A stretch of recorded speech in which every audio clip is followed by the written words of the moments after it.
tell you good night, 'cause I'll find a better one. Yeah, susceptible now, before the moment flies. Ooh, so tell you good night, 'cause I'll find a better one. Ooh, susceptible now, before the moment flies. It's not a problem, no, 'cause I know what I'm getting into. Yes. Yeah, and nothing can stop me. No, 'cause I'm addicted to what you and I realize. Lead the way, I follow. No need to say where we are heading now, babe. I follow to the edge of it all. So tell you good night, 'cause I'll find a better one. Yeah, susceptible now, before the moment flies, before it flies. So tell you good night, 'cause I'll find a better one. Susceptible now, before the moment flies.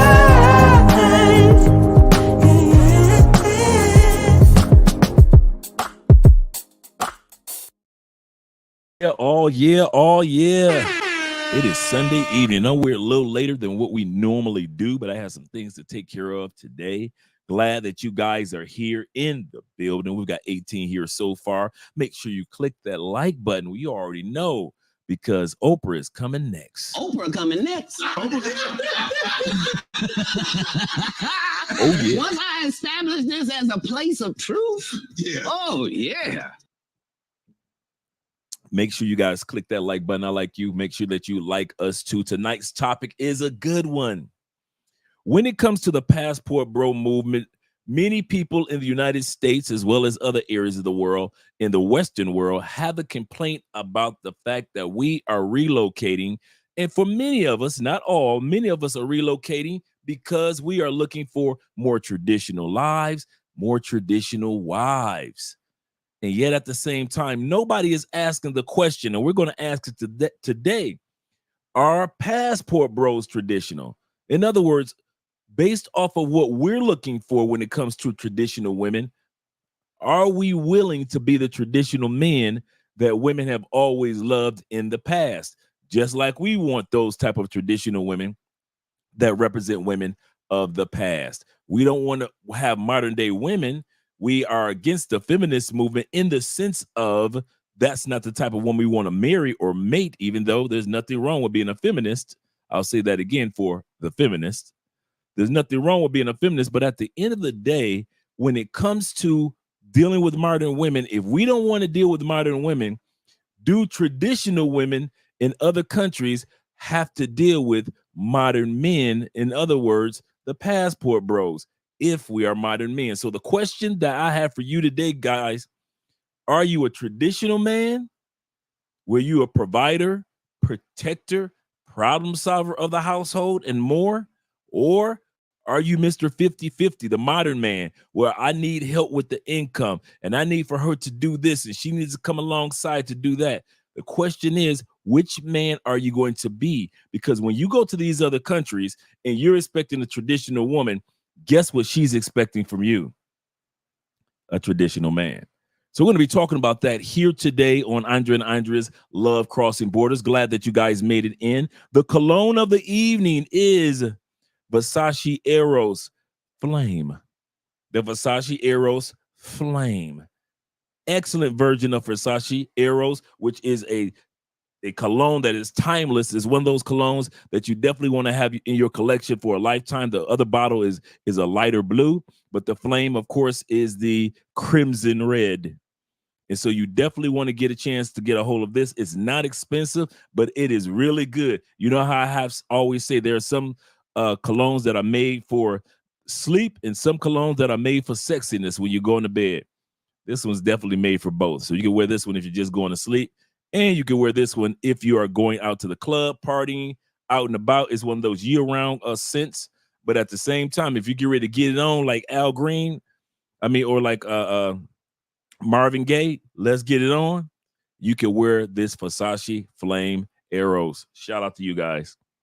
Or it's Versace Eros Flame. That's the cologne that I'm wearing right now. That's the cologne of the evening. Shout out to my boy Zay, who I got a chance to hang out with yesterday. Young brother. He's only 29 years old, but he is a true passport bro. He's doing some excellent things when it comes to preparing himself to relocate to another country. So Austin Holland is not the only one. There's some other ones such as Chapapa TV. He's a young brother out there, as well as a passport brother that's been living in Brazil as well as Dominican Republic for the past couple of years. So I just want to give a shout out to all those young dudes that have got your passports and you're actually out there doing some amazing things. But while you're out there, you're going to come across some traditional women that are expecting a traditional man. Yeah, we're going to watch a video in regards to that. They think that one of the reasons why there are not as many passport bros in the continent of Africa, all 54 countries, is because most passport bros are modern men by nature now, and we are not traditional men. So let's see what they have to say. Are they right? Are they wrong? We'll see that in a split second. And then we also got another drop that'll be coming through today. A new drink drop that'll be coming through. So we're going to be enjoying that today. So shout out to you guys in regards to that. Let's get ready for these shout outs. That's what we're going to be doing. Shout out for you guys for being here today. I appreciate you more than you realize. The first person here is I am KDC in the building. Shout out to you, all you guys that are here. It feels so lovely to be here tonight. What a beautiful, give yourselves a round of applause. Give yourselves a round of applause. And while you're in the clapping mood, I'd like to give a big round of applause to my band, Sexual Chocolate. Yes. Sexual Chocolate. They play so fine, don't you agree? Don't you agree? You guys deserve the shout outs. You guys deserve the shout out. Shout out to you guys being here this evening. Once again, we got a great topic. Are passport bros blue big gentlemen? Passport cartel, the enlightened men. All of you guys that use your passports on a regular basis that are building new lives and new locations. When you start looking for women, you ready to settle down after the party mode is over. Are you a traditional dude? Even if you got more than one girlfriend, or even if you decide to have more than one wife, doesn't matter. At the end of the day, you want to make sure that if you are looking for traditional women, you have to analyze yourself and see, am I a traditional man? Am I the type of man that a woman will really sit back and say, you know what?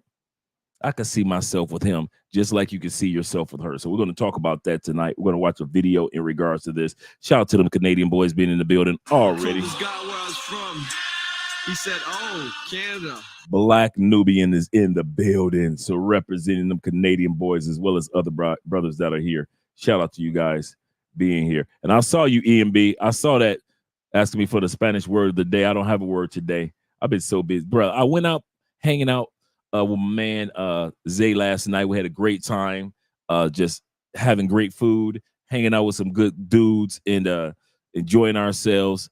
Then by the time I got home, relaxed for a little bit, and then had to go right into one consultation to the next consultation. So I've really been just basically busy all the day long today. So I haven't had a chance to even do my Pinterest studying today. Shout out to my man LJ in the building, the Southern Vegan representing like he always does. Hit the wrong one. Here we go. The Southern Vegan is in the building. He said, learning Spanish, bro. See, you guys are even ahead of me today. You guys are ahead of me. Estudiando Español. Yeah, you guys are ahead of me. I'm not sad. I'm not mad. But I do know, hey. And I want to make sure I got that new drop for you guys today as well, that new drink break. Yeah, I see you, EMB. There we go. See, I caught you.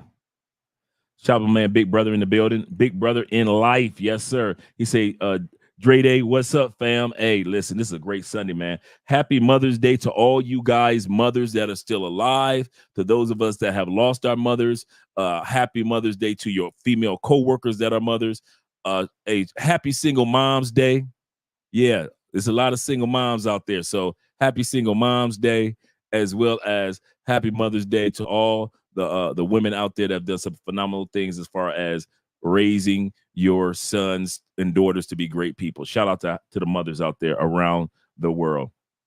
And them Cleveland boys in the building. My man for Profit Store is here right now. He said, them Cleveland boys in the building. What up, Dre? And chat lives matters. Chat lives matter. E-Man is in the building as well. Shout out to you being here. We got 30 people in the building. Click that like button. That like button invites other individuals into the live stream. We've got an invader. We've got an invader, ladies and gentlemen, invading. So we're going to give him a shout out. My man, Sean D. Upshaw, right-hand man, the guru himself. Sean D is in the building. Shout out to you, Sean D. Appreciate you, brother. What's up, big bro? What's up to you, big bro? Nothing much going on here, brother. We're just talking about tonight's topic. Once again, tonight's topic is about when passport bros or blue book gentlemen or passport kings go to other countries, and we're talking about eventually getting with these traditional nice women. Are we traditional men or are we modern men? Are we 50-50 dudes? Or do we believe, like in Kevin Samuel said, in hypergamy and tradition? And we are the 100% providers, 100% protectors of the family, and 100% problem solvers of the family. Or has things changed and have passport bros not come to the reality of who we actually are? Are we modern men and we're just crying about something in the States that where we're supposed to be? In other words, some of you guys, you need to stay stuck in the States. I'm gonna say this again. Yeah. You need to have your happy tail right where you belong. I know you visit other countries. Visit other countries. Visit all the countries you want. But I'm gonna let you know now. Some of you guys, you need 50-50. You ain't got the mindset to believe in yourself enough that you can pay 100 towards yourself, at least long 100 towards somebody else. It's the inflation, Dre. Inflation everywhere, bro. Inflation is around the world. Well, I got the money to pay for everything, but she's unappreciative. Well, why you with her then? You see what I'm saying? We got an excuse for everything. Everything we got an excuse coming down the turnpike. Like me and my man Sean D. Upshaw used to say, we used to always talk about how you need to bankrupt that bullshit. Your excuses are the cool side of the pillow. They feel so good, but they're not doing you any good. So at the end of the day, guys, we have to ask ourselves, if we are going out here looking for these supportive, submissive, encouraging, cooperative women around the world, and we are looking for women that's giving us the soup or the sandwich, the sex and the silence, if this is what you're looking for, then what are you offering her in regards to being a traditional man? And we're going to watch a video by a few young ladies that are of African descent. And they're going to let you guys know nothing wrong with come looking for us traditional women.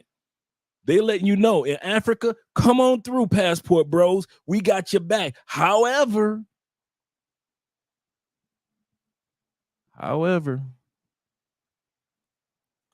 they got plans. If you want them to be traditional, then you need to be traditional too. Shout out to my man being in the building. Reese, you change your name, Marcus? Shout out to you, brother, being in the building. Shout out to you. Shout out to you. I've been doing pretty good. Voice is doing great. So after the throat surgery, my voice is doing a lot better, and I can tell the difference. I didn't think I would tell the difference, but I can really, really tell the difference in my voice. And I don't have to put forth so much energy to project my voice. I don't have to it's just naturally what it is. Now it's kind of funny how my voice just I don't know how to explain it. It's just, I could tell the difference. I could really tell the difference. Shout out to you guys once again. And no EMB, I don't have the word of the day. Is. Marquise is in the building. Shout out to you from the Shot Time Boys. And you say Shot City, Oh yeah.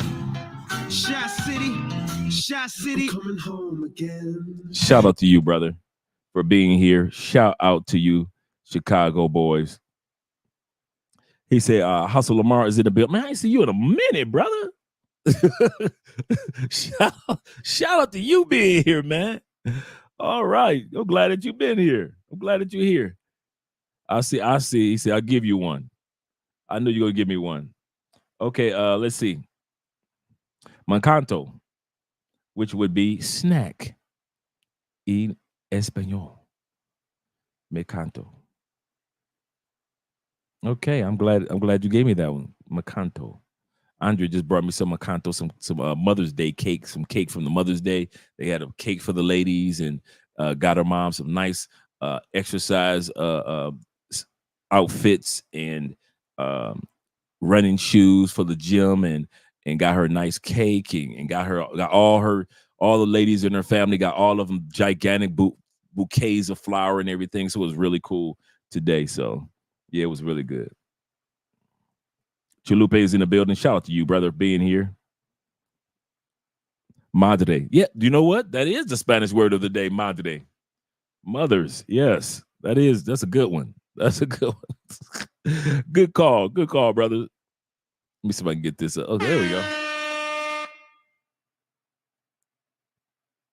He said it's not the only Spanish, it's only Colombia.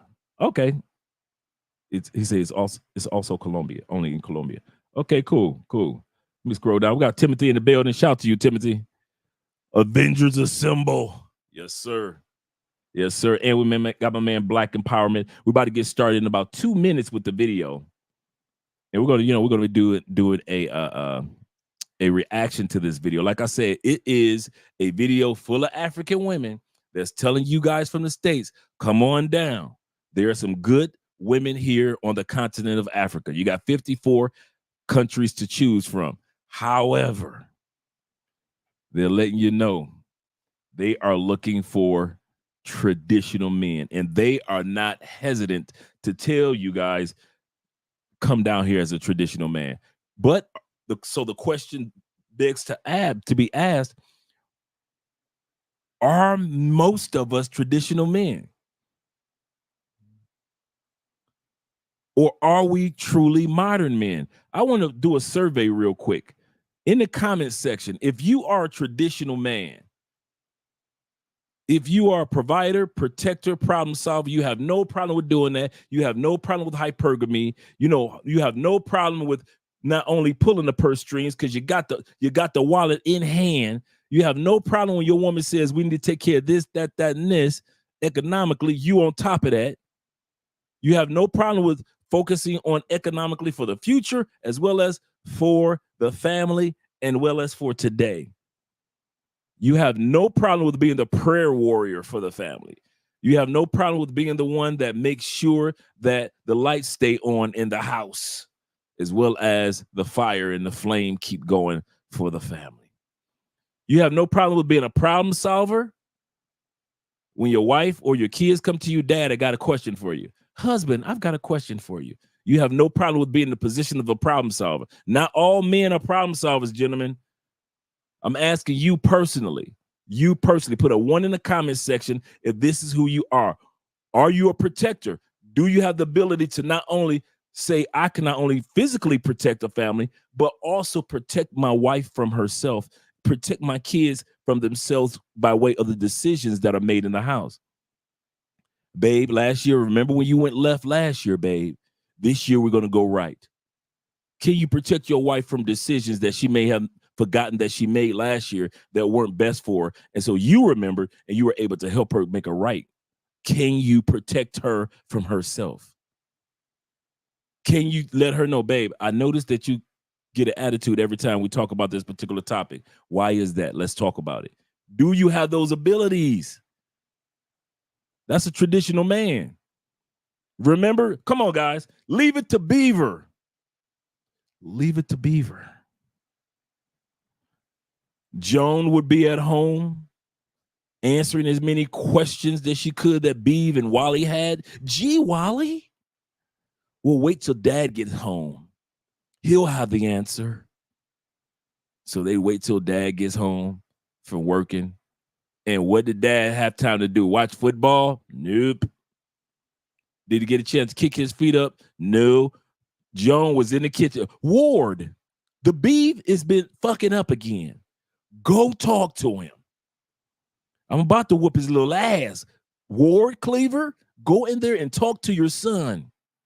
On the show Leave It to Beaver. For all you young heads, y'all don't know nothing about this. All of us old heads, we've watched this show over and over again as kids. Ward will go in the room. Beef.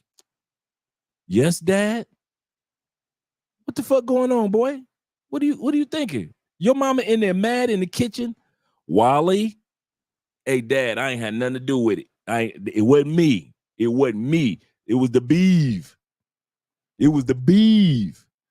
Do you have that ability that when you come into the home, can your family depend on you to have the right answers? I can say for a lot of us dudes, no.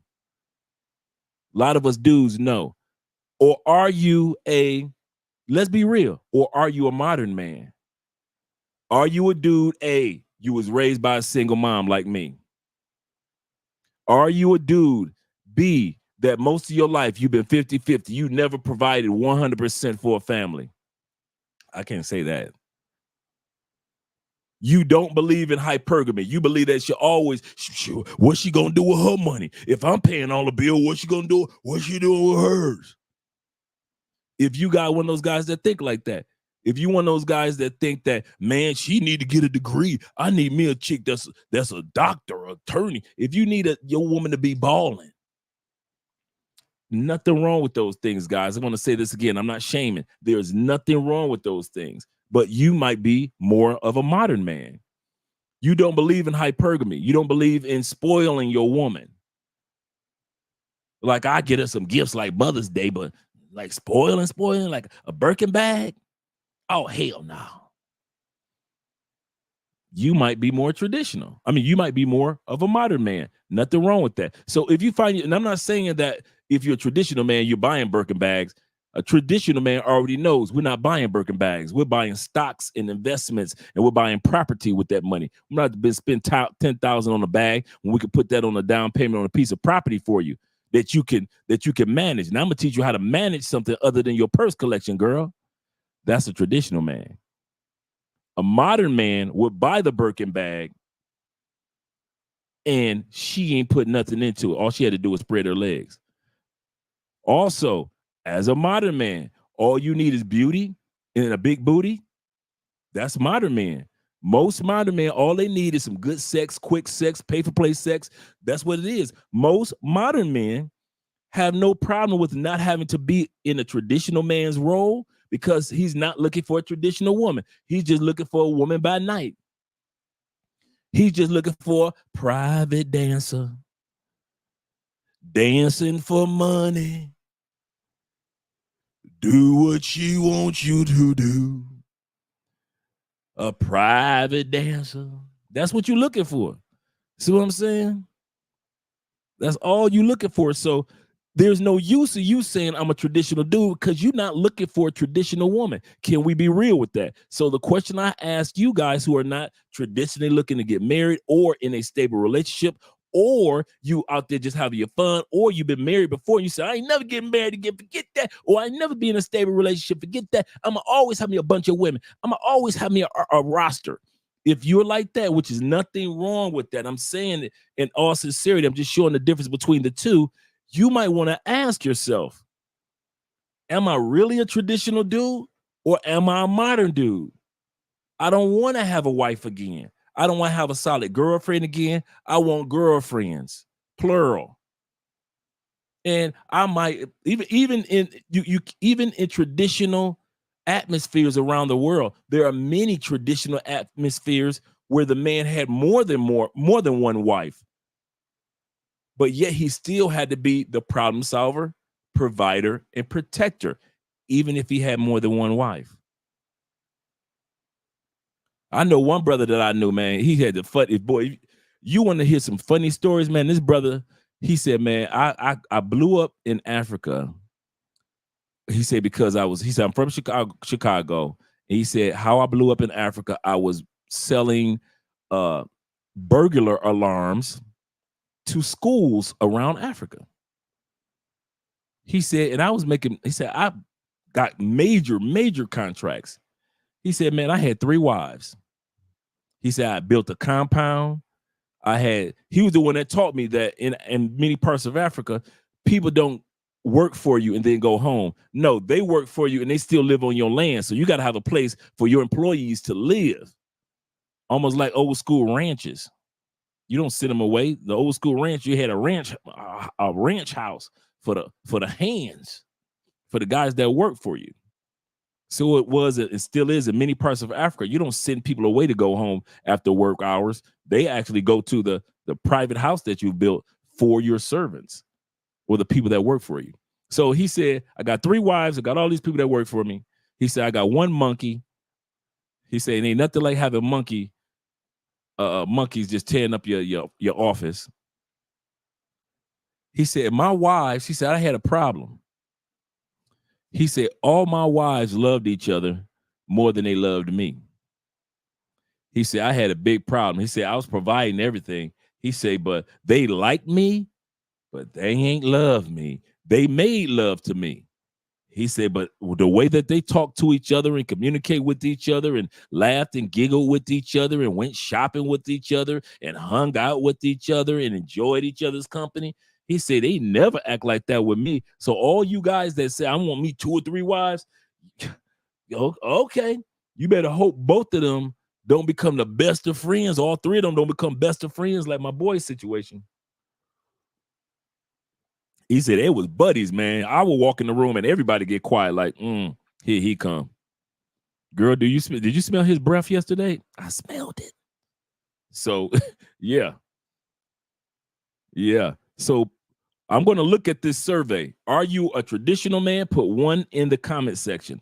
Or have you noticed that you're more of a modern man? Put 2 in the section. Like I said, it's not one is better than the other, but we have to admit that there are 2 types of men that are using their passports. One is a traditional man, whether you're looking for a relationship or not, and one is a modern man, whether you're looking for relationships or not. So put a 1 in the comment section or a 2. I'm about to take a look. I'm about to scroll down past everything else. Shout out to all you guys that are here. Okay, we got some 2s. Shout out to my man in the building. We got a couple 2s. We got a couple 1s. So everybody want to get quiet tonight. We got only 3 responses out of 65 people. Really. If I'd have told you what do you like, big booty this or big booty that, everybody would have put something in the comment section. If I'd have said you tired of modern women, everybody would put something in the comment section. Now, y'all confused. Now I got 4 people that put something in the comment section. I don't know what I am. I'm kind of a little bit traditional. I'm a little, what you, Donnie Marie? Part-time rock and roll, sometime country. What? Put a poll in the comment section. See, I wish I knew how to do the poll. I don't know if I have a moderator with access to be able to do the poll. I should have put a poll up. Let me see if I could do a poll real quick. Good suggestion. Let me go into the studio. And let me go into this video. That's a good idea. Let me put a poll up. But let me see that if it allows me to, since I know it allows me to go into customize and show moderation, add daily key. No. Community settings? No, that's not it. That's not it either. And I don't have time to go in and see how to put together a poll.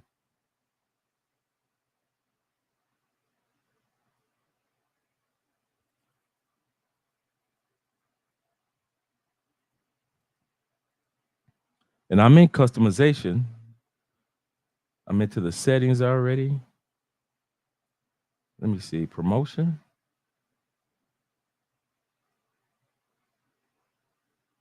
Nope, that's not it. See, I've never done the poll, so I wouldn't know how to put one together. I thought I was in customization, but it's not in the customization.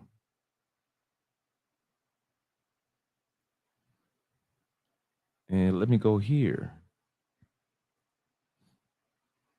It is not showing in the customization, gentlemen.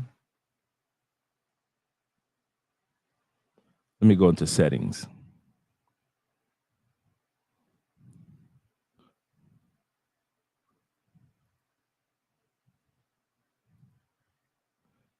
Nope. Nope. Nope. Nope. Nope. It's not letting me do it.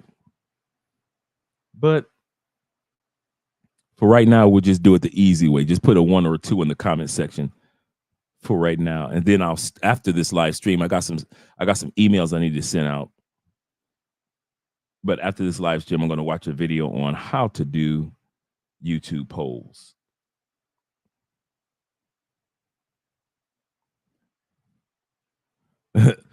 Thanks, brother. Thank you, brother. Thank you guys for your patience. He said before marriage, I would have picked traditional. Now, after divorce, I gotta pick, hey, I'm a modern man. And there's nothing wrong with either way. It's just that I want us to be clear on who we are. So when we get the type of women that are coming our way, we don't get salty or upset, or we don't look at what they're looking for in these new countries as weird or odd. Because I noticed that a lot of dudes that consider themselves traditional. I'll give you a perfect example. Shout out to my man Anton Daniels, right? Anton was on Black Man's Travel. Shout out to my man Aaron, Black Man's Travel, right?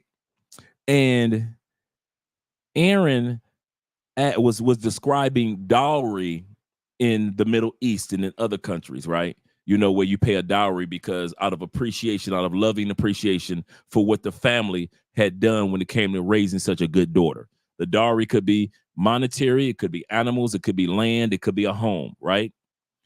Anton Daniels was like, man, I can't do it. I can't see it. I can't do it. It just ain't gonna happen. But then you have to ask yourself, even though Anton is in a 20-year successful marriage, come from a family of successful marriages, is Anton mindset traditional or is it more modern now? Because in America, we are not a dowry country. We don't give a gift to the family due to the fact that we're getting married. Actually, we expect the daughter's father. You know, traditionally in the United States, the daughter's father pays somewhat or pays for the wedding, right? That's what we think in the United States. So it's the exact opposite. So sometimes our definition of tradition is completely different. So let's put it like this. Based off of Anton's answer, he was traditional for America.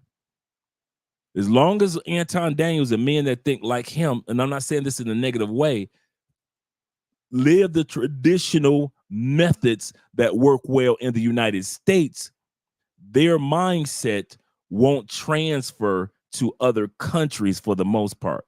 And if you're like that, there's nothing wrong with that. But you might just be built for the United States and your mindset is not built for other countries. Now, you have guys that are the modern men. The modern dudes like, I'm tired of this. I'm tired of you coming up 50-50. Listen, we're going to be splitting these bills. So the modern man may not work in the United States the way women are complaining, but in some instances, the modern man may work outside the United States. It depends on the scenario, on the situation. So don't think that when I'm saying modern and traditional that I'm coming at one side or coming at another side. I'm just saying, guys, just taking a synopsis or examination of yourself. When you go to these other countries and they're expecting certain traditional things, are you ready for when they ask that question? Are you ready for that? He said, I'm traditionally modern. Right. He said, traditional almost seems like a fairy tale nowadays. Now, once again, for us travelers, is it fairy tale in the States or globally. Remember this, guys. As passport bros, we have the ability to not judge the scenario by one country. I go on panels and then I'll leave a panel early. You know why? Because I see it shifting. Most of the people in the panel are Americans. They think like Americans, they behave like Americans, and nothing wrong with that. But they have no concept of the narrative or the topic in which they're speaking of on a global basis. So I'll leave because I understand this is an American topic. Andre, you ain't got no business being here. So I'll respectfully bow out of this particular panel. Not because they're not talking about what I'm talking about, but because I have to respect that Americans, for the most part, have never been anywhere. So I have to respect that they don't understand anything that I'm saying. I'm speaking a foreign language, in other words. So it is when it comes to us passport bros. When I sit in travelers, when we sit back and say tradition is over, the Black community is over, love is over, is that in the States that you've seen that, or had you saw that globally? We will sit up and I'll give you another example. We will sit back and complain about feminism. Is that really globally like it is in the States? Because these women in Africa are saying this. There is a hint of feminism, but it's not like in the United States. They're more traditional women. Here in South America, we notice there is a hint of feminism, a little sprinkle of feminism, but we know for real, most women that we've run across in Colombia, in Brazil, in Peru are not feminists. You cannot tell me most of the women that you run across in Brazil are feminists. Most of the women that you've come across in Colombia are feminists. Hell no. And I know some educated sisters here in Colombia, and they aren't feminists like they are in the States. There's a sprinkle of it, but their version is completely different. Why? Because they come from countries that are still immersed in majority traditional behaviors. Yes, feminism in the States is about competition. Down here in South America, it's still about equal rights. We just want to be able to open up businesses the way that men do. We want to be protected by law to not get raped. Like men are protected by law if something happens to them. We just want that's how feminism here is in South America. We just want equality. We don't want you guys' jobs. We realize that a man is a man. We want our man masculine. That's the other thing about feminism in South America. In many African countries, they still expect men to be masculine. There is no, you are not here in South America. Women talking about there is a part of all of us that's feminine and masculine. That bullshit. And by the way, guess what I came across the other day, guys, on TikTok? Afro-Colombian women listening to Dr. Umar. Yeah, that fool. Afro-Colombian women listen to Dr. Umar tell brothers, you are stupid, you are an embarrassment, you're putting down our Black queens, blah, blah, blah. And these sisters were sitting up there like, yeah. And I'm looking at these sisters like, it's a lot of brothers in the States that y'all could be listening to. But Umar, sisters, now you need to be listening to the Honorable Louis Farrakhan. Okay, cool. You need to be listening to some of the other positive Black men out here. Cool. But Mr. can't build a school and got 2 Black women pregnant on child support and ain't put a ring on one of their finger. Umar, the one who the fat black girl threw her purse on the stage just a month ago. Umar, girl, you better, hey, Afro-Colombian women, don't try to take our sound bites and think that they real, baby. It's just to make money. It's a hustle. You don't recognize the Black hustle. We know the Black hustle when we see it. You don't know our pastors, ma'ams. You don't know our pastors. You think that these dudes preaching truth to you, ladies. No, Afro-Colombian women. They're trying to use you the exact same way they use the sisters in the States. In the pews. I mean, these sisters was eating it up. Yeah, that's right. That's right. These black men with white women, because they say the same thing here. They say the same thing here. Every time a soccer player, a black soccer player blows up, he gets with a white girl, a machista. The ones that look like Andrea, the white girl. Okay. Okay. I'm not black, I'm OJ. Okay. Y'all keep on listening to Umar, ladies. And us brothers gonna keep on laughing at you. Shout out to my man David in the building. Shout out to you being here. He say, Andre, I'm those things, but I don't see any women while in the U.S. Good point. For work to do that for adapting to my surroundings. Let me read that again. He said, but I don't see any women while in the USA for work to do that for adopting my surroundings. I didn't get that, Dave. I didn't get that part. Shout out to my man Will in the building. My man Chill Will. Will the Thrill says this. He said, the Cleveland boys at it again. He said, what's good, big bro? He said, Andre and chat family, because chat lives matter. He says, I'm traveling back to the United States from Colombia with tears. Like most of us, shedding those tears, got to go back to the States. For those of you who have never traveled outside the United States, and I mean this is serious.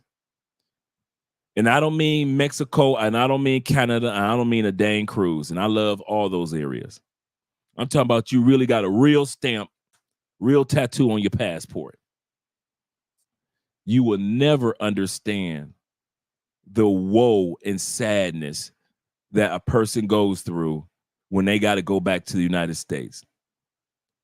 Getting back on that plane is hell. I built my business. If it wasn't for America, you wouldn't be around. I didn't say that. We love America.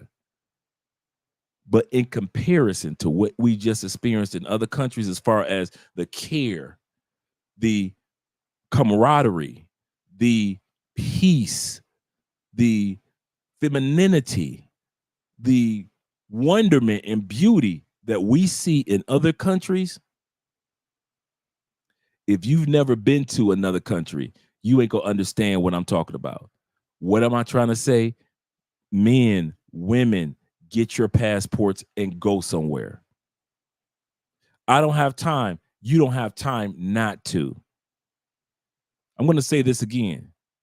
You don't have time not to take your life somewhere. There is no guarantee that your tomorrow is going to be here. Your bills will be here tomorrow. Taxes will be here tomorrow. But there is no guarantee that you will be here tomorrow. You need to sit back, schedule an expiration date for this year to take your first trip out of the country, and then understand why men, and I can't say women, but men feel so torn between their love for the United States and the beauty of the enjoyment that they just, and the peace that they just had when they went to other countries. Yes, United States, when it comes to business, can't nobody touch us. Military, can't nobody touch us. Okay, outside of that, what next? We can't say politics. We dang sure can't say women. Don't act like we want to say food. We can't say we best with schools. Okay, we best with the medical. No, we ain't best with medical. Best water. No, we ain't in the top 20 for water. Peace. We don't make the top 20 peace or happiest countries in the world. Well, okay, where are we? United States good for making money, and our military to protect us and our money. Other than that, Other than artillery, everybody in the United States can walk around with some artillery. Other than that, come on, guys, put something in the comment section that help your brother out. Is there something else about the United States that I miss that makes them in the top 20, top 10? Other than military, artillery, and making money? Nothing. I can't think of it. Then when we leave as men and women and we find peace and we find friendship and we find true emotional intelligence among people and we find really good neighbors that we don't have to worry about stealing our Amazon packages, and we find really good friends that even if you don't know the language, somehow, some way, you're able to do something as far as hanging out with that person and getting to know the new country. You find healthier foods, better medical. You find that 96% of the world does not think like the little 4% of us in the United States. So guys, correct me. Other than making money, and making money could be making money from business, your job, investments, whatever it may be. Other than making money and the strength of our military and the fact that we all can be armed, we don't lead in the least divorces. We don't. Colombia has a 9% divorce rate, while America's walk around at 51%. And if you are already up to your third marriage, you have a 95% chance of losing that marriage if you're at your third marriage. 30% of all men that are not the fathers are paying child support. Help me. I love America, but y'all got to help me, America. Come on now. You can't just sit back for years after years after years and say, I love my country, 'tis of thee, sweet land of liberty. Okay, why? Because this is where my mom and Paul was. Okay, in the Bible, you had several people that left. Abraham left. Abraham's dad left the one land. After Abraham got older, he left. Then Lot left. Then Abraham had Isaac and Ishmael. Both of those sons left to a new land. Isaac had Jacob. Jacob left for a new land. So to sit back and act like because my Paul was on his land, so my people on this land, we sharecropped on this. We built America to the land that is supposed to be, that it is today. That's true. Americans' ingenuity. Bruh, it's countries that blow America out the water for ingenuity. Medellin already won the award for the most innovative city in the world. America ain't won that award in years. Come on, guys, help me out, America. Other than armory, other than making money, and other than military, what we got? In the most prisons, we got the most prisoners. We got almost 2 million prisoners, which is actually by law, slave trade. Once you become incarcerated, most guys don't know this. By law, by what is it? Article 13 or Amendment 13.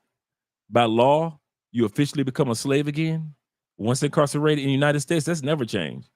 It's free labor in the United States. You get locked up, watch you work. And they might give you some pennies, sprinkle you some pennies here and there per month, your little wages. But it's free labor. That's law. I'm just asking, man. Shout out to my man, Will. My point is, guys, go somewhere and then understand what we're talking about. Life is beautiful. Take advantage of it. That's my point. He said, push that like button, support Black Man Media. Traditional man here. Solo leader. Yes, sir. We want to be traditional man. We know that it comes with, I'm traditional. Just in case you guys are wondering if I'm traditional or if I'm modern, I'm a traditional mother. I ain't gonna even lie. I don't need 50-50. I'll take care of this. I used to be modern. No, I'm lying to myself. I'm traditional. I am traditional. Andrea make her few dollars. Guess what? Where it goes? Into investments. I never forget this, man. I never understood it until I became a traditional man. There was a pastor, the prison pastor in Milan, Michigan, brother, and he said that his wife was really nice. She come into the service in the prison and talk to the guys every once in a while. Really nice couple. And I remember I was 24, 25, and he said that I'm the leader of my house, and I take my wife's paycheck from her every time she gets paid. And you can hear the brothers in the back. What? A woman let you take a whole paycheck? What the? And I had never heard of that before. The woman gives the husband the whole paycheck. This is before I start studying and understanding the difference between traditional and modern. And he said, we take her paycheck and we put it into our investment accounts. So her paycheck is going to take care of us in our wonder years. I mean, not wonder years, in our older years.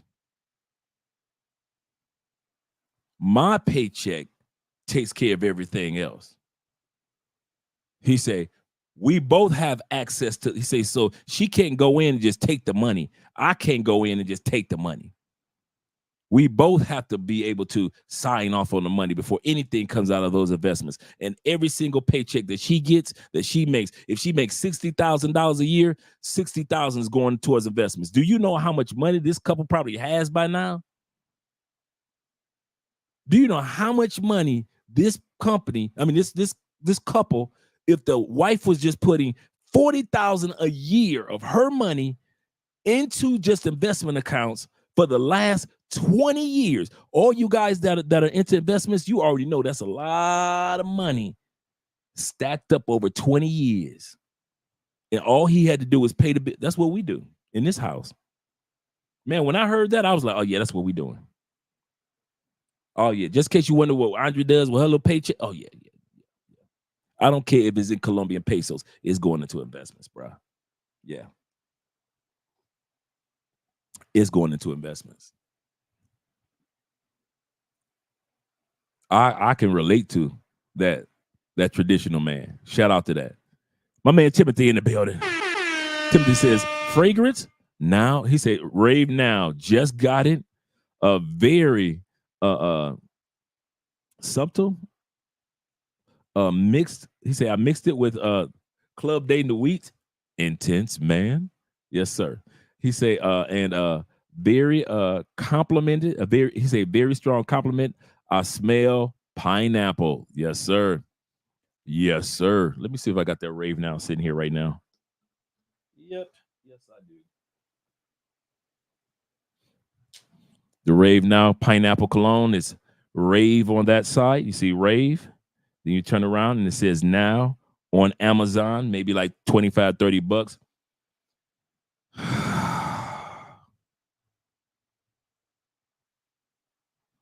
I've been wearing this for a couple years, man. I still, goodness gracious, that pineapple, bro. And it is no mistaken. It is not like it's pretending like it wants to be pineapple. It is pineapple. Oh, yeah. That's good. So let's go on to the next one. Shout out to you, Timothy. I'm glad that you got it. My man Will said, he said, I will miss the treatment of the second class citizen. Yes. You go to other countries and they treat you like you're a first class citizen. Then you got to go back to the United States and you just man, please. Official Kobe in the building. Shout out to you, Kobe. He said, U.S. is a shell of what it used to be 20 years ago. This is true. This is true. And a lot of us don't want to admit that. Let me see if I can pronounce your name for you, brother. This is a good one. I'll just say Joan or John. Janonio or Janoniu. Hope I pronounced it correctly, brother. Blame it on my head, not my heart. Glad to see you here. What a beautiful, lovely that you're here. You're so lovely. Everyone's so lovely. With the $5 sticker. Appreciate you, brother. Super chat. Mood, I'd like to give a big round of applause to my band, Sexual Chocolate. Sexual Chocolate. They play so fine, don't you agree? He said, shout out to my man Jordan. Okay, cool. Jordan says this. He's like, I got 99 problems, but the U.S. ain't one. That's a good t-shirt. Ain't one of them. From LaFleur. That's right down the street. Shout out to LaFleur area, man. That's right down the street. So I know where you are, man. Shout out to you. Shout out to you. My man Tevin King says, he said, I'm late for the show. He said, I didn't get the notification. You know how YouTube does sometimes, guys. Salute to everyone in the chat. Remember, it's Mother's Day. So show your mother, if she's still around, your mother some love. Just as how you'll spend a whole check on your wife, your girl, your pay for play, your side chick, your scammer chick. Spend some money on mom if you got that opportunity, guys. Let's get ready to get started with this video. Shout out to you, Tevin. And pull this video up for us. And remember what I was mentioning. These are African women letting us know, passport bros, ain't nothing wrong with coming here, but we're letting you know we're looking for traditional men. And if you're not a traditional man, you might want to do a double take. Now, the first lady we're going to listen to is going to sound a little bit aggressive. Take it with a grain of salt, but she's making a good point.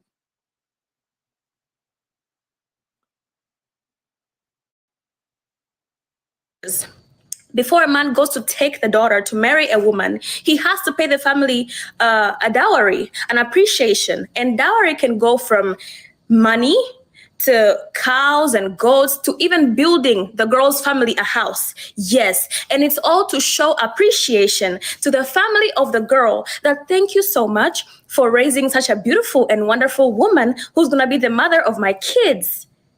So the system works differently. The United States, after living here for almost 10 years, I've realized that here, men just take for free. And I know this might be triggering and or insulting some people, but it's the truth. Men in the United States are used to taking things for free, especially from women. They expect, well, I'm just gonna go date her, have sex with her here and there and use her, and then we'll just be in a relationship. It does not work like that in Africa. Let's pause right there for a split second. She said men in the United States take for free. And I understand that she was trying to make a different point. She was doing comparison. We ain't never took nothing. It was given to us freely. Now, you got some pervs out there that do perverted stuff. We're talking about the average everyday American man. We ain't out there doing perv stuff.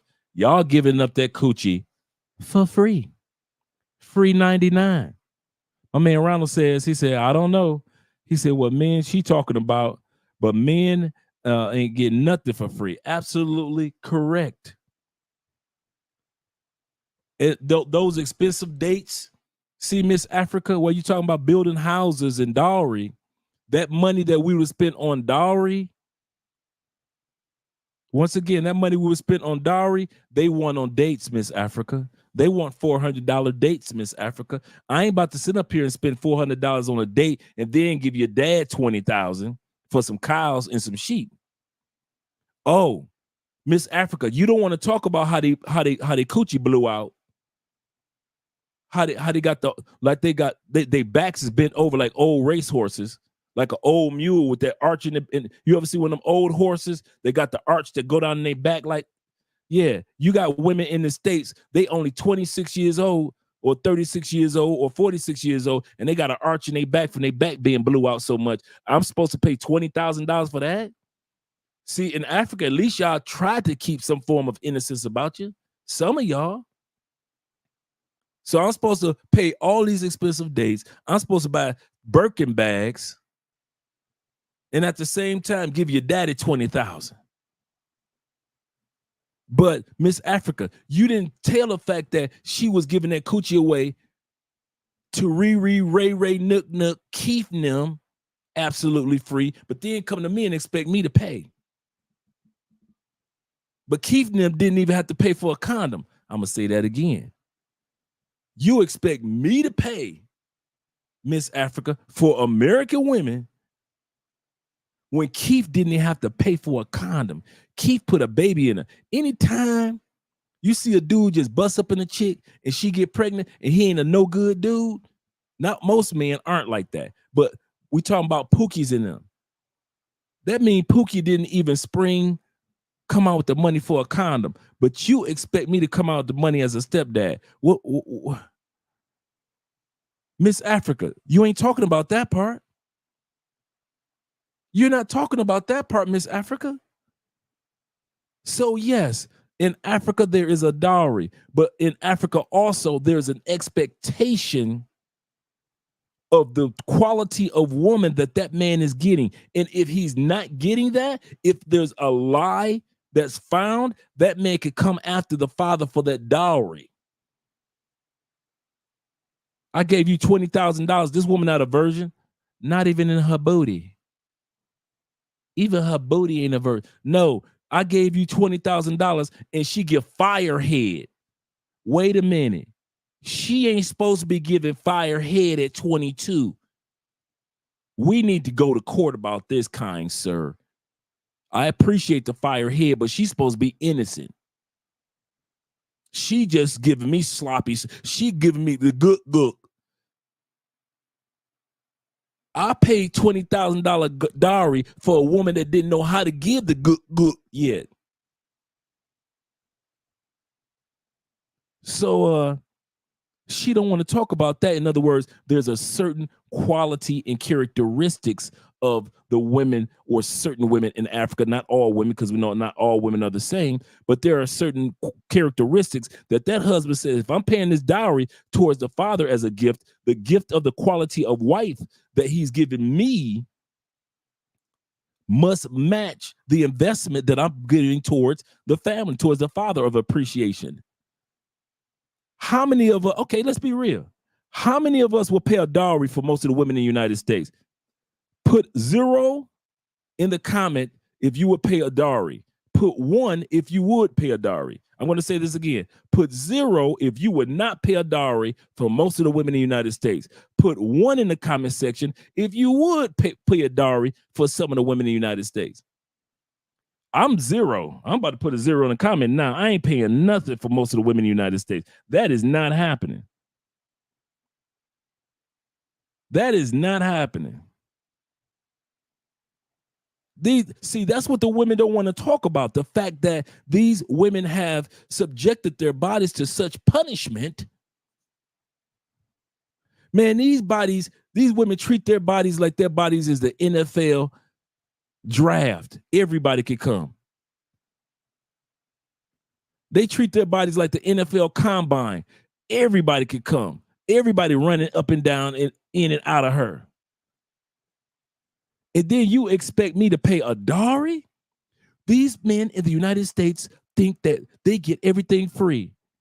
No, boo, don't you ever think that men in the United States have ever, for the most part, got some coochie for free. There's always a price to pay, whether it be her attitude, whether it be that big mouth that she comes along with, whether it be her nosy family or her nosy friends all off in our business, whether it be economically we come out of our pockets to make sure paying college debts off. She got college debts. She get with me. Now I got college debts and I didn't even go to her school. Just because we married. We won't talk about that. You're marrying, and talking about the United States where we have a 51% divorce rate, meaning I get with her, I pay the father a $20,000 dowry, and I got a 51% chance that she gonna leave me. I want this to sink in, guys. You have a 51% chance that your woman gonna leave you, and you just gave the dad $20,000. Who wants to take that investment in the stock market? How many of us would invest in a stock that we know that has a 51% chance of crashing within 5 years? Oh, you ain't go. You sure? That's what I'm saying about. It's nothing wrong with her comparing the United States expectations to African expectations, but she's not talking about the same type of women that are in Africa compared to what we have been tolerating and dealing with in the United States. That mouthiness, that attitude, that masculinity. You can't say nothing as a man, or you toxic masculinity. Nobody uses that term except the United States. They invent stuff in the States and act as if the world talks like that. Women in Peru don't talk like that. Women in Colombia have a way of saying he's machista or traditional men, but they don't say toxic masculinity. They embrace masculinity. In Brazil, they embrace they want men to be masculine. They just don't want them to be bullies as men. They don't want them to be dogmatic as men, but they do want their men to be masculine.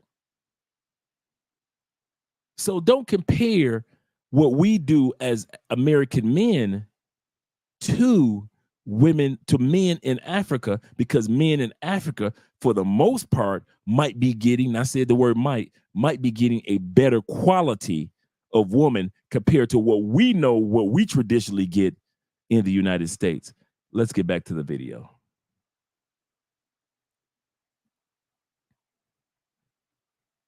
It is worse. You cannot take someone's daughter for free like that. You have to impress her and the family, most importantly. And in some cultures, like my own, if you have not proven yourself as a man that you have the resources to take care of someone's daughter, guess what? Even the family has the right to take you to court, to police, and say, we brought this man, he wants to take our daughter for free. Or if you've already taken the daughter without paying the family a dowry, they can say, he stole our daughter from us without any appreciation. And guess who is going to win the case? The family of the girl. So to any American man or any man worldwide who wants to marry a woman in Africa, use your common sense. You have to be very, very strong in your masculinity to know that I do not expect my wife to work. Let's pause it right there. We've got two things that she talked about, but I want you guys to realize. She said that we do not expect, African men do not expect their women to work. They can work, but they don't expect them to. But the other thing that came to my mind, guys, she said that she's been in the United States for about 10 years, a little less than 10 years, if I'm not mistaken. Notice this, what I didn't notice. You may not have noticed this either. I didn't see a ring on her finger. Been in the United States, I think she said either 4 years or 10 years. I didn't see a ring on that finger. How many of you think that she's been intimate in the United States in that 10 years that she's been there in the States?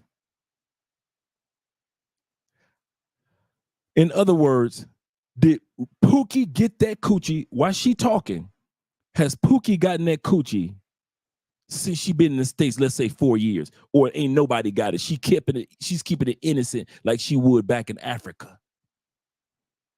Is she's keeping it pure than the driven snow like she would probably back in Africa? Or is she in the United States and once that camera go off, her boyfriend is breaking her back in no matter what her mama and daddy and cousin and them saying? Ain't no ring nowhere. But I bet you she wasn't a virgin all them 4 years being in the United States or the 10 years that she's been in the States. Come on now, Ronald. Am I lying? Am I lying, Twan? He said she has been poisoned by the United States. Passport bros, don't bring them to America. Don't bring them there. Because they will see one side. She's learned the fine art from the Shaolin Temple of the women in the United States, the fine art of selective hearing and seeing what you want to see and not seeing the full picture. Because that's what a lot of our women, not all, because there's some really great women in the States. I would not take that away from them. But I'm talking about these problematic ones. Don't trip. Because at the end of the day, a lot of these women learn the fine art of of not being accountable for anything, and at the same time, selective hearing. And that's what she's doing. How dare this woman sit back and criticize men for going to other countries and saying you guys might not be able to handle being tradition in our continent because we expect this and that. Nothing wrong with that, sister. We understand where you're coming from. Thanks for the heads up. But we did notice that you said that you've been in the States for a few years, right? Are you saving that body and those big lips and them big eyes and that big forehead for your American king? Or have somebody been busting on that forehead while you was using them lips to suck him dry and giving him all the anal and coochie that he wanted? Just a question, sisters. You can't have it both ways. You can't sit up there, wave around your hands with no ring, but yet try to tell us about being traditional. And you living in the United States, and we know how women in the United States love to get that coochie up. We come from a country that's a hookup culture. I'm going to say that again. It's sad, but sex and sexiness is a part of the fabric of American culture. You gonna get some coochie as a man in the United States, just like she gonna get a man. You gonna get you a woman. You gonna get them overnight,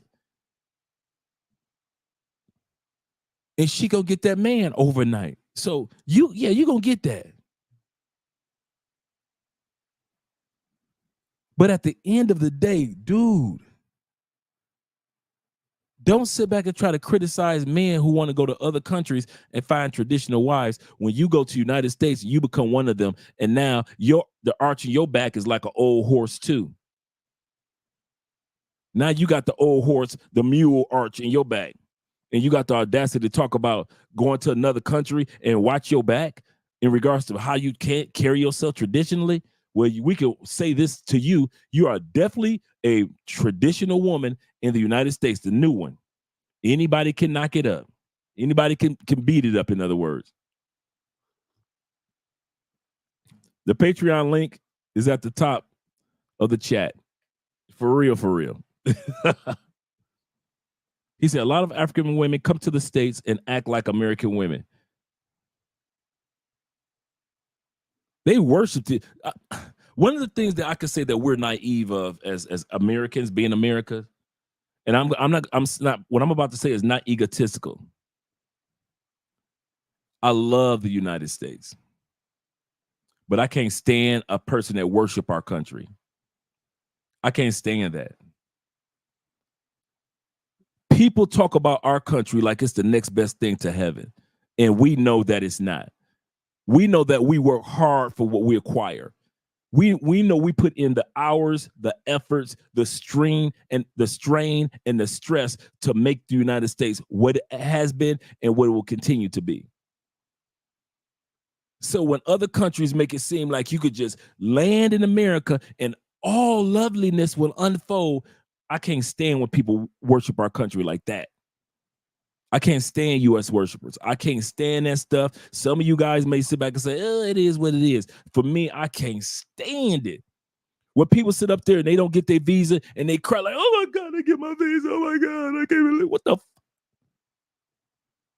You got a whole country that's a developed country. I'm not saying people that are in destroyed locations around the world and they need a place to stay. I'm with that. But if you're already in a good country and you cry because you don't get to the United States, you people are worshiping the United States too hard, too much. It ain't that serious to us U.S. citizens. We realize the amount of work that it takes to be a U.S. citizen. And we hate when people don't appreciate, in other words, people in other countries don't appreciate and see our hard work to make America, America. It's not easy for any of us. I can't stand American worshipers. And they will go to America and change who they are and think that they're better than the people back in their homeland. Colombians do it. Brazilians do it. Africans do it. Asians do it. All y'all get to the United States and y'all think y'all better than the people back in y'all own home country because you work more hours and you make more money, but you're not a better person. You become more of a jerk or in an egotistical person. You become more of a stressed out person. You become more of a liar and conniver and a scammer than you ever would have been in your own home country. Yes, you're making a lot of money. You balling. But what did it take for you to give up as far as your culture, your tradition, your how you carried yourself, your intellect, your compassion for human beings? You gave all that up so you could come to America and make the US dollar. And you wonder why don't nobody F with you once you get to the United States. I can't get no man to marry me. Hell no. But if you were still back in Asia, you'd have been married by now. If you were still back in Africa, you would have been married by now. Now we just toss you up in the air as American men. So don't get mad when you come to America, men that toss up women. Do not get mad, because that's what we do. We gonna toss women up in the States. We are a hookup culture. You want to come? Bring your ass. Bring your ass. But when we toss you up, slap it up, flip it, rub it down. Oh no. Don't say oh no. Let's get back to the video. We do. We toss them up like salads. You can't come to our country and be expecting us to be traditional. We come from a toss-up country. We come from baseball, apple pies, and tossing up women. And women in our country like to be tossed up. Let's be real. How many times have we said, how many times have we heard a female tell her girlfriend, girl, he was soft, or he was weak, or he was a punk. I want to give him the coochie. But he was acting all scared. How many times have we heard that? We don't hear American women say, I'm glad that he respected me as a woman and didn't ask me for my coochie on the first night. He's such a gentleman. No, they don't say that in our country. What? They don't say that in our country. Our country is, hi, my name is Andre. Hi, my name is Keisha. Keisha, I would like to toss you up in the air in the next 15 minutes. Why, Andre? It only takes an elevator ride to toss me up in the air. Well, come on, let's get on this elevator. And I'll toss Keisha up in the elevator on the way down. True story. On the way down the elevator.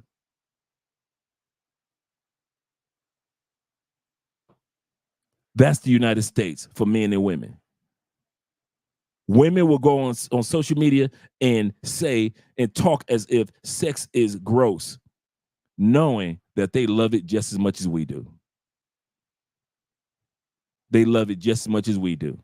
American women would be pissed if this was not a hookup country. I'm going to say that again. You want to piss American women off? Don't give them no sex. Go ahead. Don't give them no sex. Take your sex. You know why they mad at y'all? Passport bros, blue book gentlemen. One of the reasons they mad at y'all at the end of the day, because y'all not only taking the money out of the country, but you taking them good nuts out of all them orgasms that the women in the United States would have had if you'd have been back home. They are no longer having. You giving them orgasms to other women. Now they got to either sleep with each other or get toys and more toys and more toys and more toys. They got lifesavers. Y'all taking away their sex life. I'm up for real. If you come from a country where a country is addicted to a certain behavior pattern and you take it away from them, that which makes them addicted, they're still addicted. You can't say, oh, I'm going to take the drugs out of America. It's still going to be people that still have an addiction there. So it is with hookup culture. We in America are so accustomed to hooking up that to take it away from them and go to another country, or what you guys now, they say over 30% of all men under the age of 30 are not having sex with women in the United States, in a hookup culture country. See, now you could take these dudes and land them in Africa. They're good.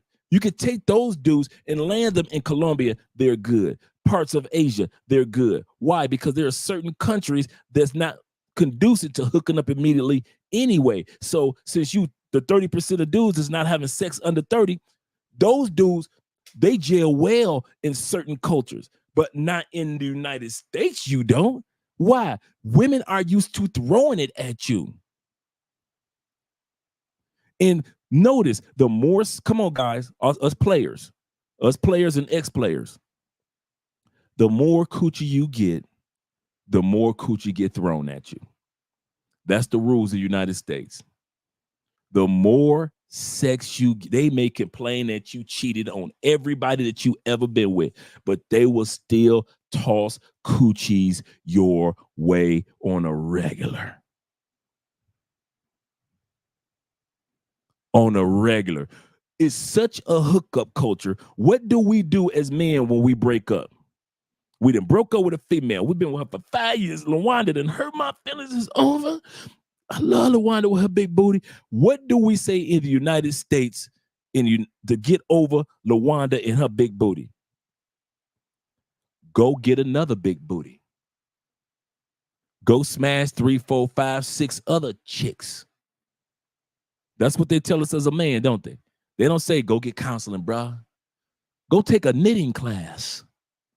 Go get culinary lessons. No, they say, bruh, here's what you do. I know you sad. I know you hurt. I know you want LaWanda back. What you need to do is go and get your butt out there, smash her girls.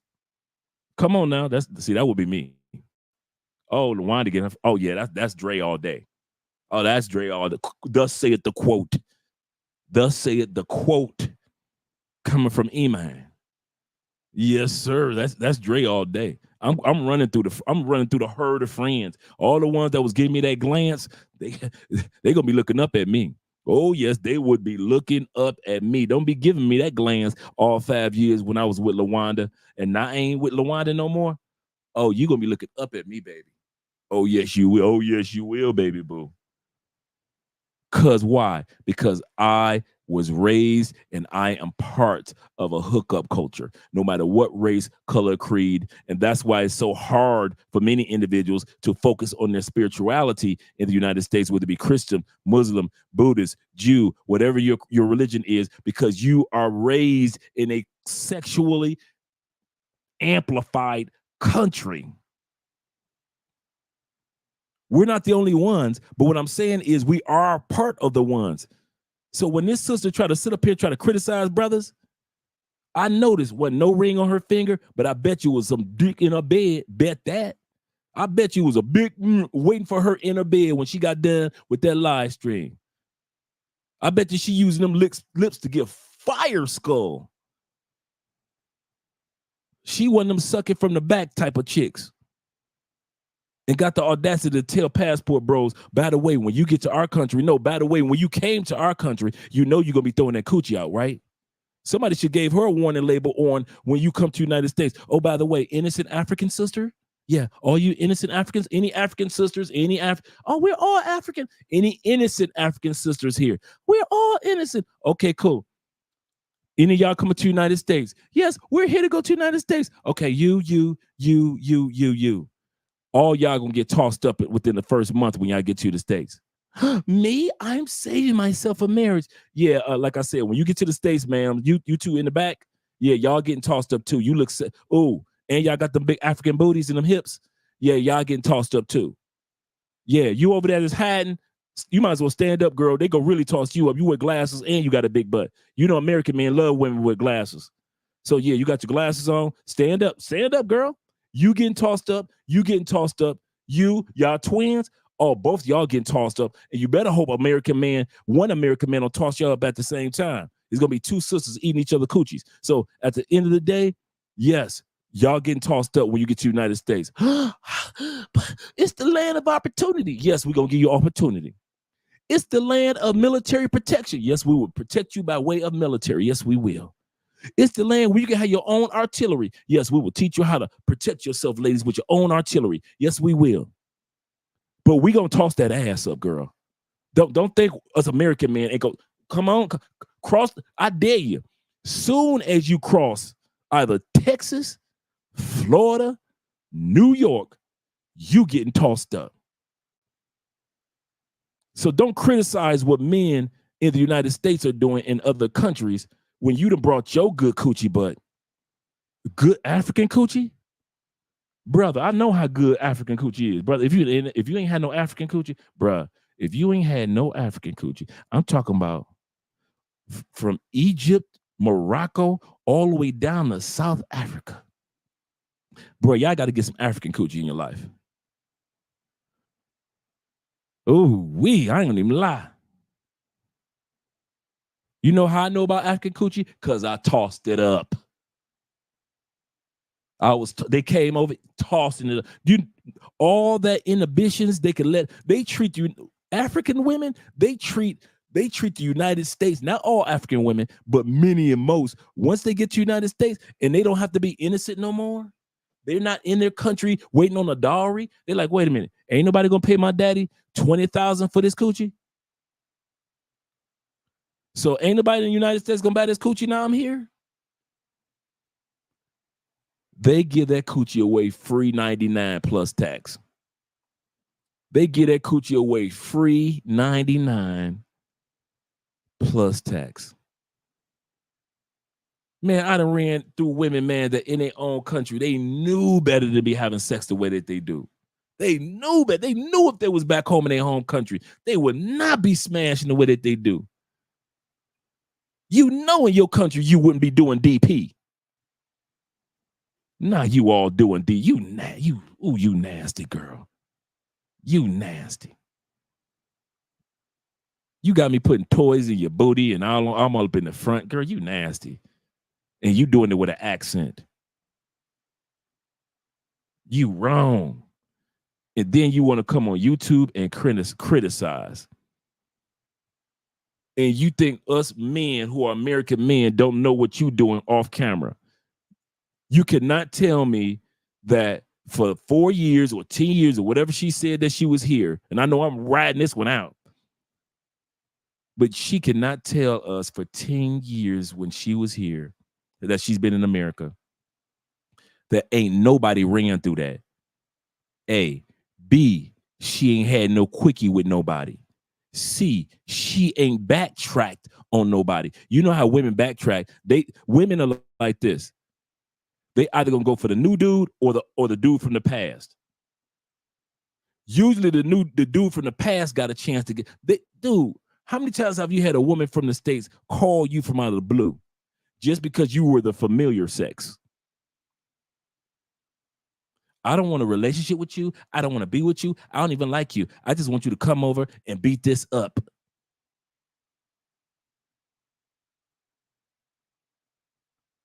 You cheated on her 5 times, but she's still calling. Like Iman said, he said, once you hit it, you can always hit it. We say that about baby mamas. Why? I didn't say it was right. I didn't say it was fair. I didn't say it made sense. And I didn't say it was godly. But it happens. We are a hookup culture in the United States. You get your happy ass off that plane, females, be ready to fuck. Now, is every woman like that? No. And we know they aren't. There's still some really nice, innocent women, but we're talking about the norm on this channel. We don't talk about the unicorns, and we don't speak anecdotally. We talk about statistical norms on this channel. And normally, if you get off that plane and I catch you in Florida, you ain't going to make it to New York, baby. I'm going to be to toss you up way before them dudes in New York get a hold of you. I'm going to say that again. That was me. Be a foreigner getting off that plane and you land in Tampa. I'm going to toss you up way before you get to New Jersey, way before you get to D.C., way before you get to Bmore. I done already tossed you up 3 or 4 times on your way to New York, Bmore, or D.C. And if I didn't, somebody like me have. Man, you know how many times I done tossed up chicks from other countries that just landed on their way to New York? Please, you come on, shout out. That's right, Twine. Orlando. When I was living in Orlando, man, listen. When I was living in Orlando, you got baby Puerto Rico right there. You got So many Colombian clubs right there. You got others from all over parts of Africa. Bruh, listen, Orlando, mixed girl central. Everybody mixed in Orlando. And they couldn't afford to live in Miami. So they either came up to Orlando or Tampa. And all you Florida boys know what I'm talking about. They either went to Orlando, Tampa. They didn't make it up to Jacksonville as far. We're talking about foreign women. But if you want to get your fix without having to pay Miami prices for a woman, don't worry about it. Because they're going to eventually, once their money starts to get dry or they're tired of stripping at the strip club and they want a real career, real job, they move to Orlando or move to Tampa. And then get them a white man to move to Lakeland. Shout out to Lakeland.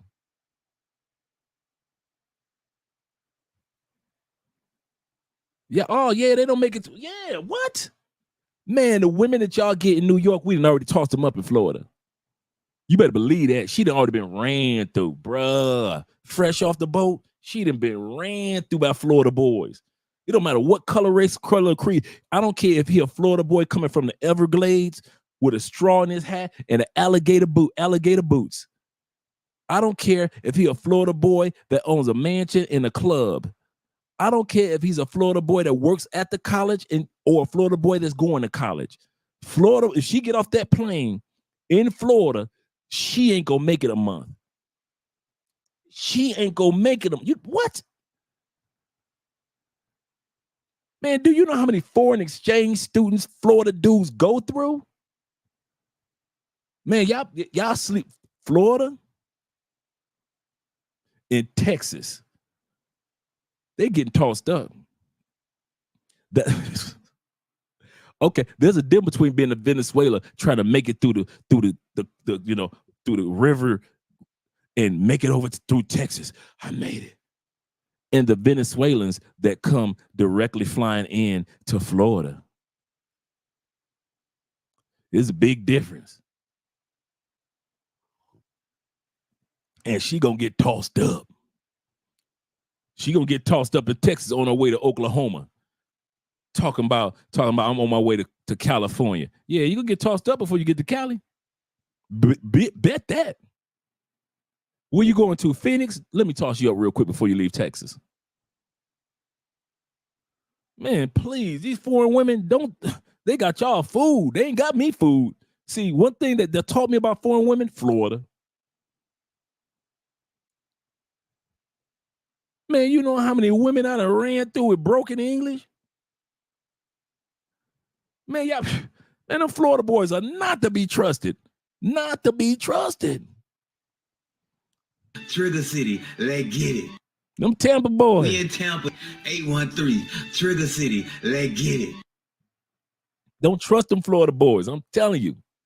You think you got you an innocent Dominican chick.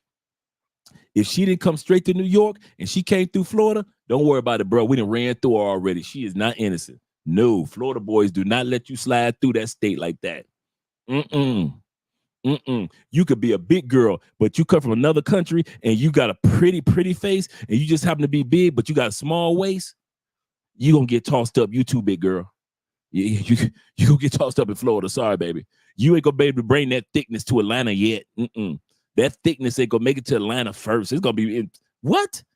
That thickness gonna be tossed up in Florida first before it make it to Atlanta strip clubs. Man, y'all ain't got no virgins that made it to Atlanta. But we done had quite a few virgins that landed in Florida and didn't make it out of Florida as virgins. Hey, y'all, you better ask them Florida boys, man. Ruthless. They style as a juvenile, hang with a gang, banging the meanwhile. I'm telling you, man. The Florida boys are not to be trusted. Not to be trusted. He said, all right now, you incriminating a lot of folks. Yes, sir. Truths need to be told. Truths need to be told. Y'all ain't got not one Atlanta foreign girl walked into the strip club and she was a virgin. If she was a foreign girl, she came through Florida. Yeah, she came in Florida before she came through Florida. Believe that. He said, ain't no virgins made in Florida. Nope. Made to Florida. For real. No, them innocent ones. I'm so innocent. Look at America. It's amazing. I'm here in Miami, bitches. Oh my God. Man. The Florida dudes will turn them out. I remember it was this one photo that came out a couple years ago about this. It was this one Venezuela chick. She was just regular jeans, just regular cute, just regular cool. She was a nice looking Venezuela chick. She was living in Venezuela. Just regular outfit. Bruh, and they had a photo next to her when she made it to the States. All in Lamborghinis. She got the best hairdressers, hair whipped, shab flowing through the air. Completely different. Let them Florida boys get a hold of her. Innocent, you want to be innocent as could be, but you could be that in Venezuela. We just trying to make it here in Venezuela. Come on to Florida. I bet you by the time you make it to your NFL boyfriend, you've been ran through, boo. Them Florida boys are ruthless when it comes to the hookup culture. And so, once again, when the thick-lipped African chick with the big forehead, a lot of forehead to bust on, guys. There's a lot of forehead to bust on. You can just slap it right on the forehead. Just slap your curl activator right on that forehead. I'm telling you guys, for her to sit back and criticize us, stop it, sis. Stop it. We ain't going to do this. We're not going to do this. All that forehead. That forehead so long. Man, her forehead, that's a state by itself.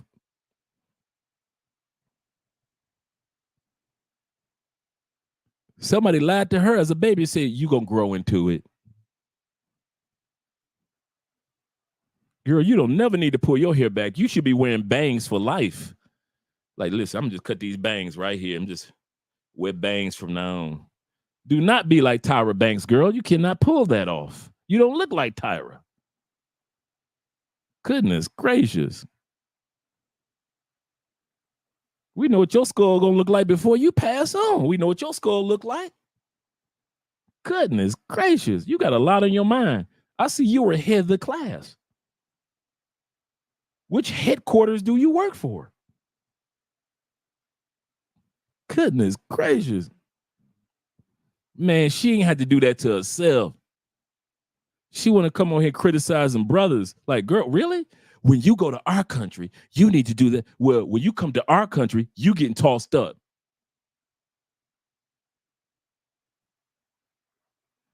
And the one thing that we can say, let's be real about the United States. The women that don't get tossed up are the ones that don't nobody want.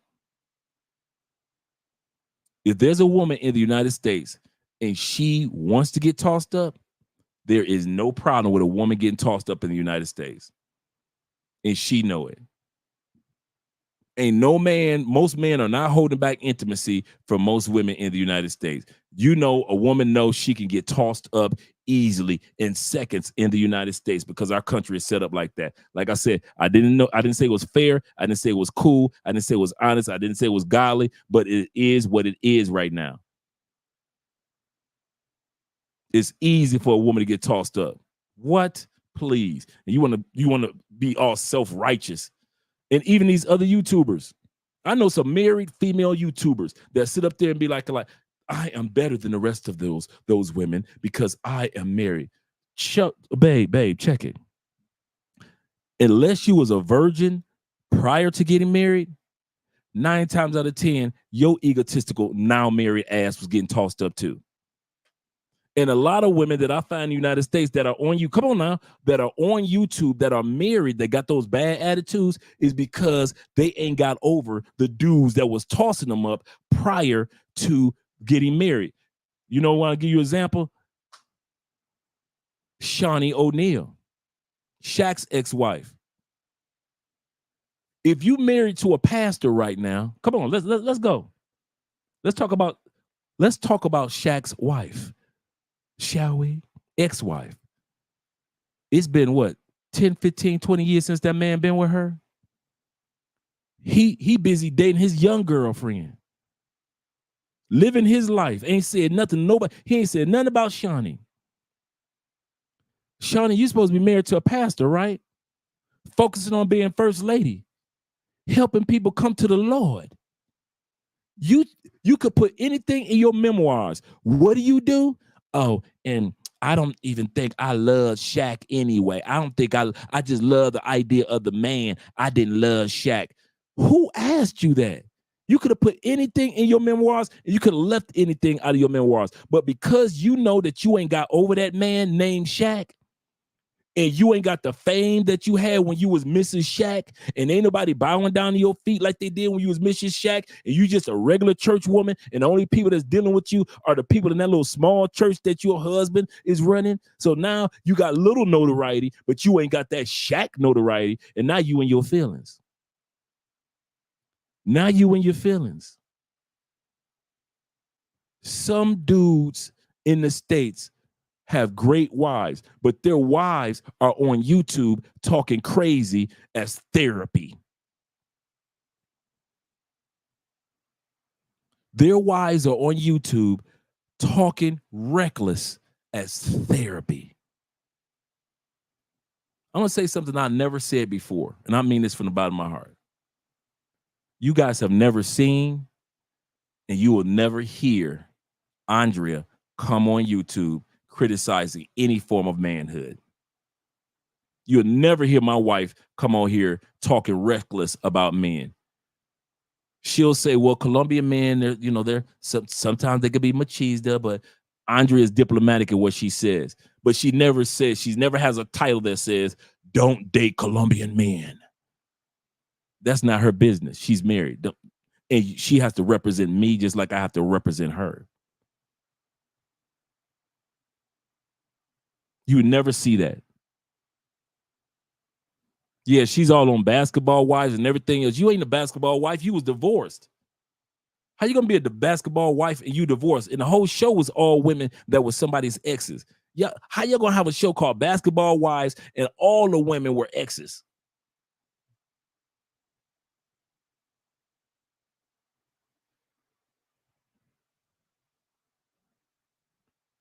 Women in the United States tossed up, even by their husbands or boyfriends, their old husbands or their old boyfriends, feel like they got tossed up.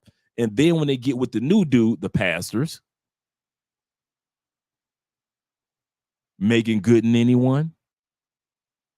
Then when they get with the new dude that try to treat them like they're innocent women, like the women in Africa probably are, many of them, try to treat them like they ain't been tossed up.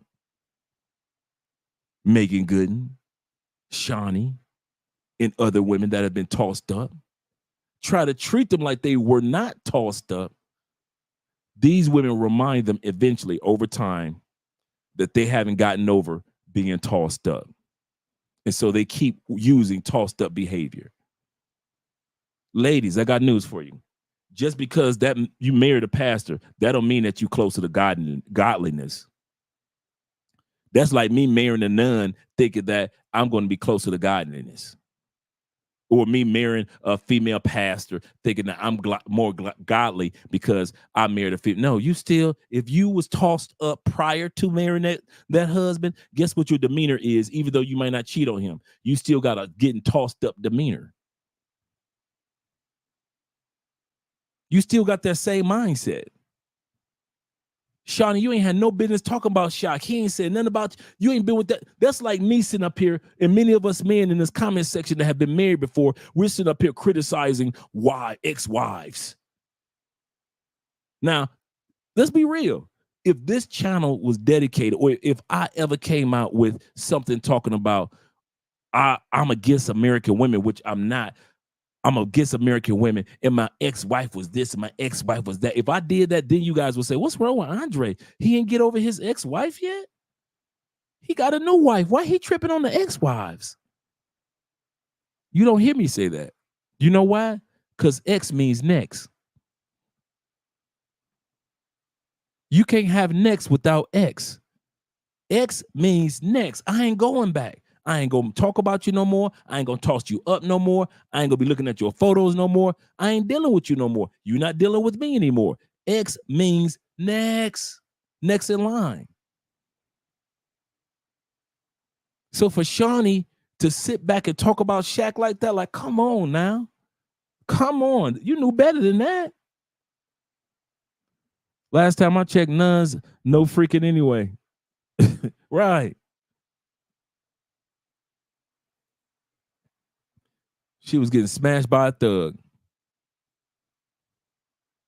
And now she getting that pastor love, and she mad because Shaq moved on, got his living his own life. He ain't missed a beat. That man ain't missed a beat. Yes, he said, I had some lonely years, but I'm good right now. And everybody still loves Shaq more than ever. She didn't break Shaq. That divorce didn't make Shaq fall apart. Shaq is still Shaquille O'Neal. Ain't done. He's still as strong as he was prior to. He said, Dre, stay straight cooking. Support black male media. Yes, sir, guys. Thank you for the super chats and the cash apps, guys. Glad Uriah is here in the building. Seriously. Seriously. And there are women on YouTube right now that are yelling at the top of their lungs how distasteful men are, how horrible men are, how this and that men are, and you are married. You have never heard me say one time as a married man how horrible women are, have you? Do I talk about accountability? Yes. Do I talk about statistics? Yes. Do I talk about the norm, the average? This is just in case you guys want to know my perspective of how I speak when it comes to women in the United States. I speak the statistical norms. I don't speak about outliers. I only talk about what the United States from this position and the statistical position. In other words, what I see and then what stats are saying about the United States. So anytime a woman says, Andre talked about women. No, I didn't. I talked about stats. And those stats were about women and men in the United States. Will you always criticize? I've never criticized women a day in my life. I talked about the stats. Now, if the stats were uncomfortable, you got to take that up with who are part of the stats. If you're a part of that, then you need to work on getting out of that stat and being part in this of this stat over here. But statistically, ladies, 70% of you are obese. That's not criticizing you. We talk about awareness on this channel. That's making you and other men aware. If you stay in the United States, be aware that you got a 70% chance of being with a big chick. If you're in the United States, a woman, you have a percentage that a woman is going to put you on child support along with the 30% of men that's not the father. If you decide to stay in the United States, you have a chance, a statistical chance of losing 50% of what you work hard for up on divorce, not including the alimony, not including the child support, and not including the attorney fees on both ends. That's awareness. That's not criticizing. My job is to bring you awareness so you have a choice. Now, do I stay here in my land 'tis of thee? And now Andre has given me over the last few years the stats of what's really taking place, or do I go to another country where statistically I have less of a chance that this type of scenario could take place in my life? That's what I do. But American citizens, we're sensitive than a mother anyway, and nobody can tell us nothing because we're American. We're number one in everything, which is not true. When somebody says it, we think that they're criticizing us instead of giving us awareness. We use sign language. Who are you? Well, your mama was black. All that childishness. That's what we do in the United States. That's what we do. And even foreigners that come to the United States, I see them do the same thing, trying to imitate us. Attitudes, moves, and you be like, dude, the worst thing that you could have did in your life and for your family heritage is to become like us in the United States. It is not the best thing. It's not a good look when you're a foreigner and you come to the United States with a good personality and you take on our traits. We don't even like our traits. We don't even like how loud we are, how rude we are, how selfish we are, how greedy we are. We don't even like it. So for you to come here and glamorize those parts about us that we don't even like, okay. I'm not black, I'm OJ. Okay. Seriously, shout out to you guys. Make sure that you get your tickets for the Black Manosphere Conclave. Guys, I'll be there speaking. A bunch of other guys will be speaking, having a great time for 3 days, September 6th through the 8th. Get there, guys. I'm telling you, you're going to be missing out. You're going to be mad. It's going to be in Houston. You know, after the party is going to be the after party. I ain't never been to Houston either, so Dennis Sperling going to be speaking as well. We got a lot of dudes coming through that's going to be doing some speaking. So shout out to you guys that are getting your Black Manosphere Conclave tickets. And if you can't make it, make sure that you get your tickets for the virtual show. Yes, you can watch it online, guys. So if you can't make it that weekend, at least start getting your virtual tickets right now before the prices go up. So you at least be able to watch the show and enjoy your brothers coming together, doing some amazing things. As well as download that Passport Bro app. Make sure that you guys do that. Definitely, you want to do that because there's a lot going on with the Passport Bro app that you guys will appreciate. Hey, Globetrotters! Are you ready to elevate your travel game and make every trip unforgettable? Get ready to revolutionize your adventures with Passport Bros app, your ticket to turning passion into profit. With Passport Bros, your travel videos and posts aren't just memories, they're money makers. Share your awe-inspiring experiences with the world and watch your bank account grow with every click. But wait, there's more. Connect with a vibrant community of fellow explorers, where camaraderie knows no borders. Exchange insider tips, forge lasting friendships, and create memories that last a lifetime. And that's not all. Gain access to exclusive discounts on accommodations, from cozy boutique hotels to luxurious resorts, ensuring you can travel in style without breaking the bank. So why settle for ordinary when you can experience the extraordinary? Join the Passport Bros app today and unlock a world of adventure, connection, and endless possibilities. Download the app now and let the journey of a lifetime begin. Download now on the App Store and Google Play.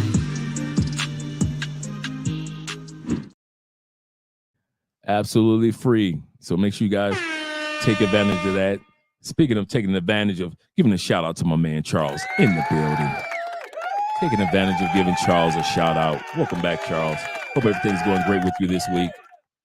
Hope it's going great with you this week. Let's get back to the video, guys. I don't want to have you guys out here late. Once again, we got our African sister warning us that, hey, you guys want traditional women? You might want to think about whether you are a traditional man when it comes to going to other countries. Let's listen to what she has to say. If she doesn't want to, she can or she cannot. My position as the man in her life will not change whether she works or not. My position is to provide for her. So my brother, you want to go to Africa to find a wife because they're much more nicer. Let me tell you, they come with the most costly, how do I say this? And this is not like a selling your daughter type of thing. No, the families are not exchanging their children for money and possessions. No, it's simply the man giving to the girl's family in appreciation of receiving a wife. He who finds a wife finds a what? A good thing. Yes. So if you're an American man, because that's all I've seen, and you're used to taking things for free, don't go to Africa. Don't. You will be hunted down like a criminal for stealing someone's daughter. No sense.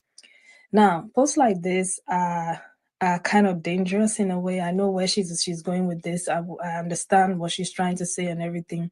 But I noticed something in her comment section. Okay.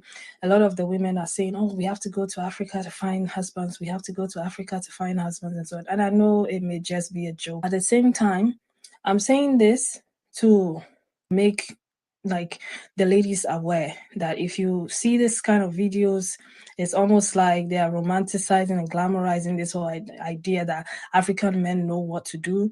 It's not necessarily all African men. There are bad men everywhere, okay? Some African men will use you if you give them the opportunity, okay? They don't mind, pretending to be this kind of your dream husband, your dream man to get what they want from you. Okay, so be vigilant if you want to embark on this journey, because there's a lot of stories of women who went to Gambia to find the love of their lives, ending up being unalived. So let me put this disclaimer in there. Not all African men are good guys.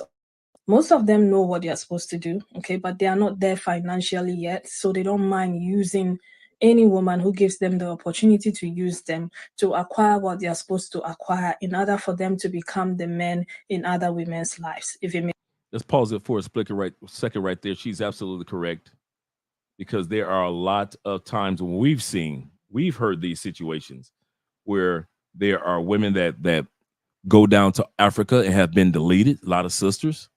There are women that go down to Africa just to use men take their money down there and just use men instead of looking for a husband. They just want to use men as boy toys. There are a lot of instances in Africa where individuals get scammed.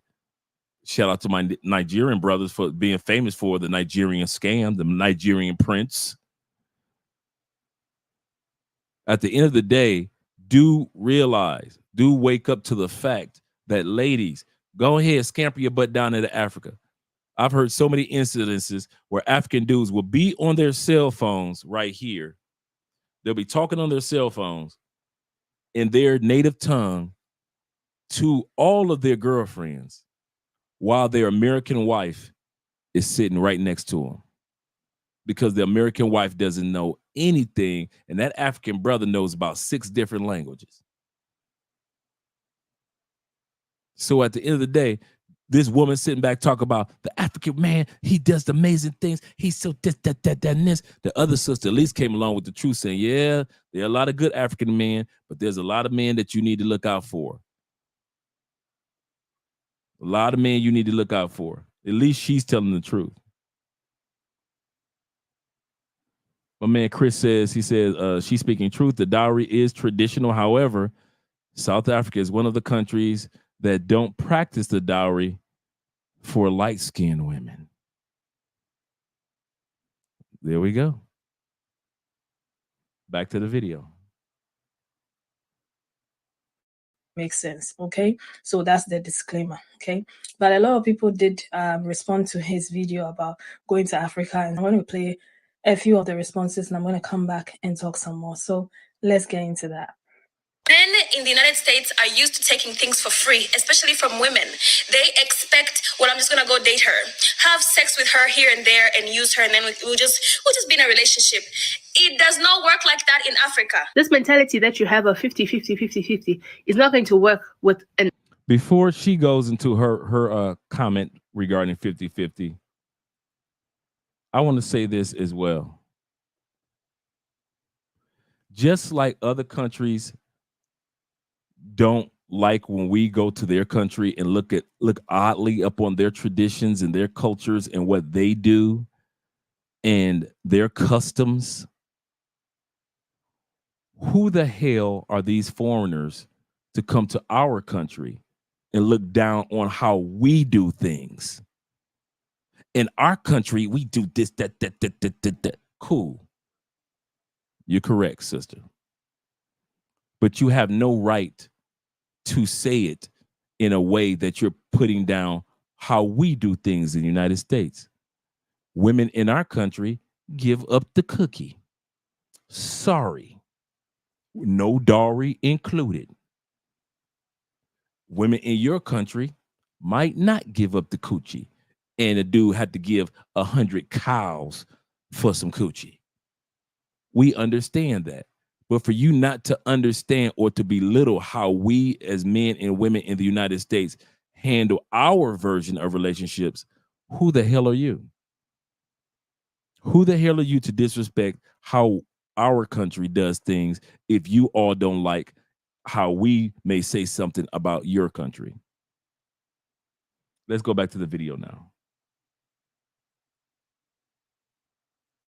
An African woman, especially a traditional African woman that was raised in Africa. We are raised and taught that men should be providers, 100%.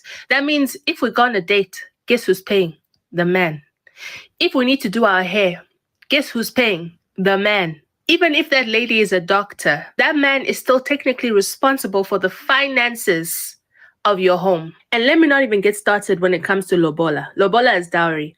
You are going to have to pay an amount. It could be 1,000, it could be 2,000, it could be $3,000, euros, whatever currency you use.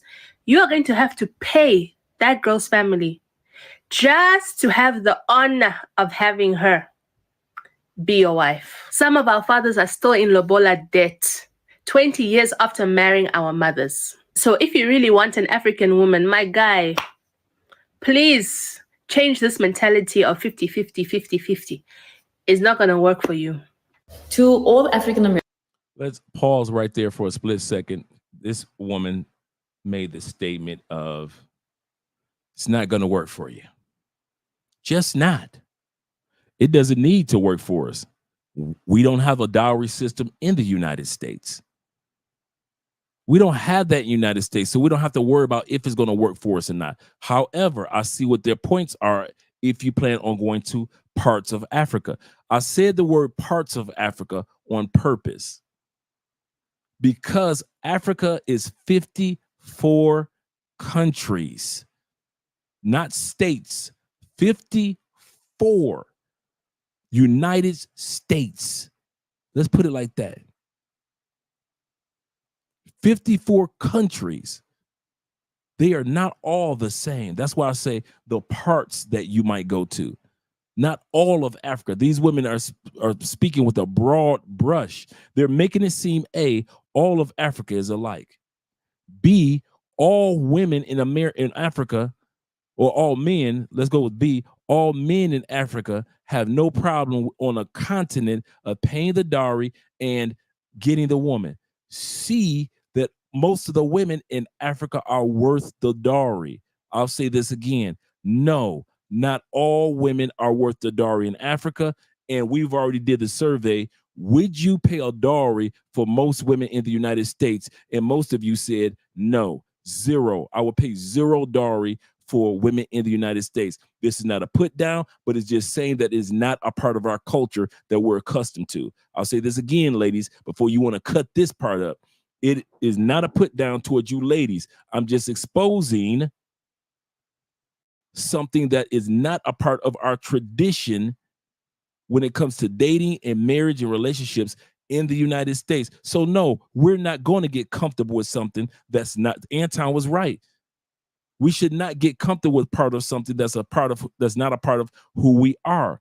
And that's why many of us go to countries that we don't need to have a dowry, whether it be in countries in Africa or whether it be in countries that are outside of Africa. We're not accustomed to dowries. Some African brothers can go to other countries and yes, they have no problem with paying the dowry. Why? Because that's what they were doing. Us as American males, we don't go to African countries, not because y'all can't afford the dowry. Boo, when y'all gonna get off of that? Passport bros are not poor men. I don't know why y'all get this idea that we all run around just broke, penny pinching. If we want to get that woman, we get that woman. Dowry is just not a part of our tradition. It's not a part of our tradition. Well, I've seen some of you brothers. Yes, some of us brothers. I'm talking about on this channel, we talk about the norm. The normal brother that lands in Africa is not traditionally accustomed to paying a dowry. Even though some brothers may come there and have no problem paying it in Africa or parts of Asia. But this trying to shame brothers, this is a shame that you're trying to shame. And like we said, lastly, the quality of sister that guys are putting up dowries for, bet this. I bet you if you talk to 100 African descent brothers and ask them, what is the quality or the behavior or the type of women that you guys normally put a dowry down for? I need some brothers from this part of the country, the continent, to tell us, some brothers from that part of the continent, some brothers from Northern, some brothers from Western Africa. I want to hear what each one of you from different regions have to say when it comes to the dowry. If it's in your country, what are the qualifications of the woman that you are paying that dowry for. Because like she did, like this woman just said, her dad is still in dowry debt 20 years later after marrying her mom.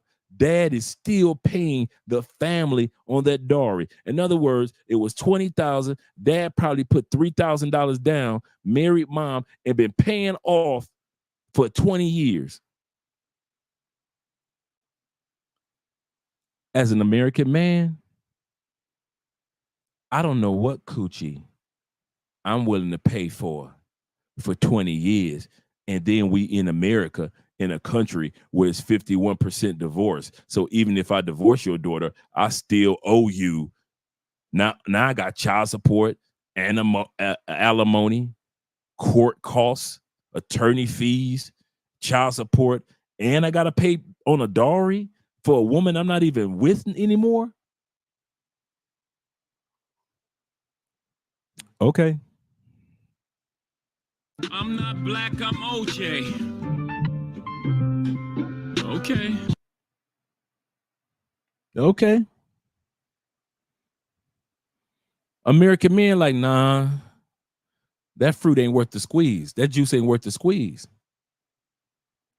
And that's what we're trying to let you ladies know, that from Africa and from other parts of the world. Y'all scratching y'all heads like, why is it so problem? Why is it a problem for men to pay dowries? It's not. If we had your quality women, ladies in Africa, ladies in Asia, many men haven't had a problem with paying the dowry. Many men will go to Africa, find their wives, or go to Asia, find their wives, pay the dowry, and have been happy as can be. But that quality of woman was worth the investment. Bring a dowry to the United States. You think marriages are low in the United States now?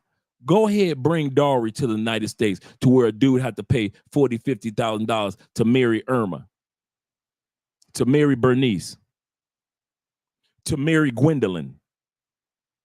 You telling me that white dude's gonna pay $20,000 to marry Gwendolyn so Betty can get married? Shawanaka. You paying $20,000 for Shawanaka? The same Shawanaka that's been throwing that coochie around got 3 kids. You paying a dowry to that father. That same LaWanda that got her career, she missed AKA all that.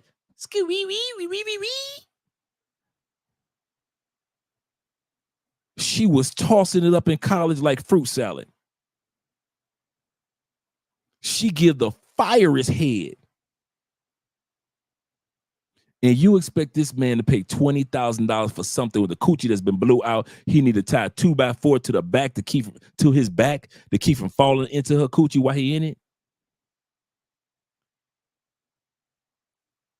You expect these dudes to pay a dowry in the United States for women that like to do it so good that they got 3 boyfriends that are stalkers. So I'm supposed to marry a woman that got 3 stalkers and 1 baby daddy in jail that's still in love with her. And I'm paying a dowry? Stone me if you must, but point out where I lie. Stone me if you must, but point out where I lie. Uriah said it best. You don't pay new car prices for a used lemon. Not a used car, a used lemon. Chitty chitty bang bangs. Chitty chitty bang bang women. You want to criticize us men to try to convince us about a dowry? We ain't got no problem with dowry, boo. If we go to Africa, okay, cool. We ain't got no problem with the dowry. What woman? This is the funny part. I want to hear the woman in Africa complain about us coming to Africa and not want to pay a dowry. I'm hearing all American African women talk. You notice this? This whole video is about women that of African descent, but they're in the United States. I ain't heard now one woman in Africa tell us, well, you know, American men, They cheap. No, American men are traditional. Remember, I started this off by talking about, are we traditional? And I want to say this, we are traditional of our traditions, not yours. And our tradition says no matter what country we go to as Americans, we are not paying a mother dowry.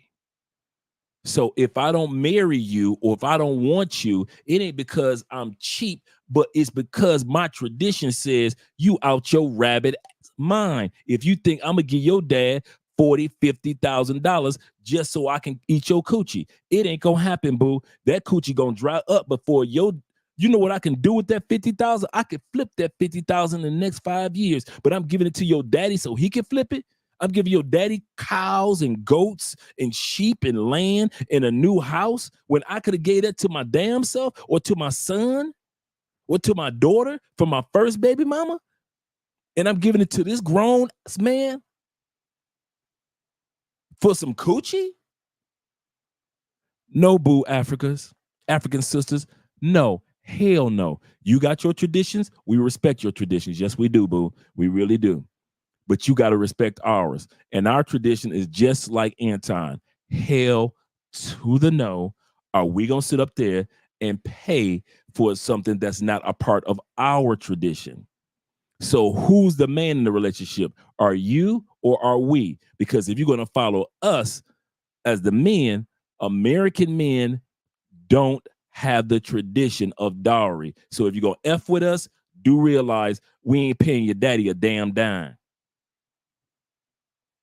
And that's why we don't pay. Not because we don't have the money, but because we don't have the tradition, baby.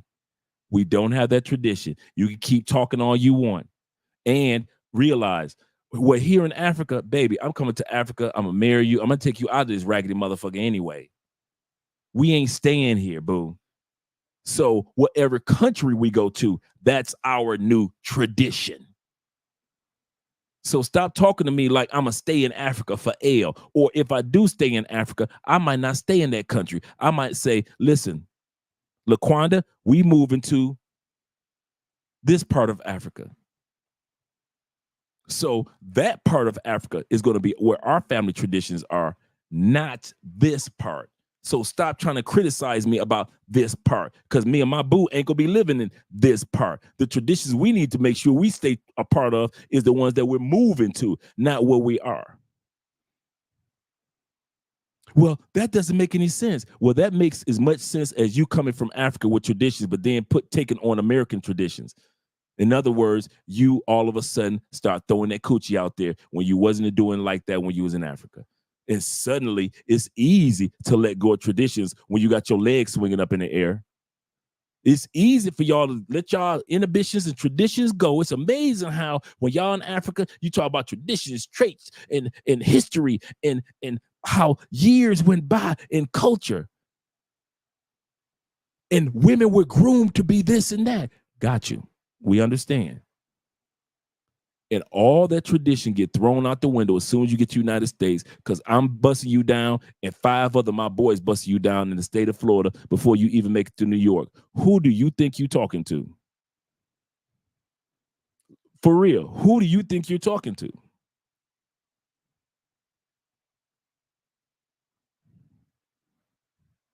But you want to tell us about holding strong to traditions in Africa when you don't hold on to African traditions when you get to the United States, do you?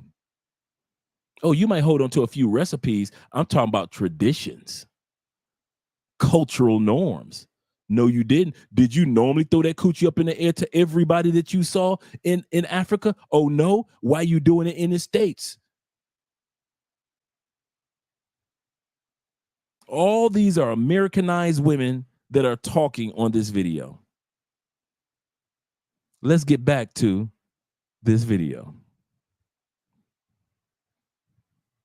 because we got another one. American men that asked whether or not they can find themselves good wives in Africa, you know.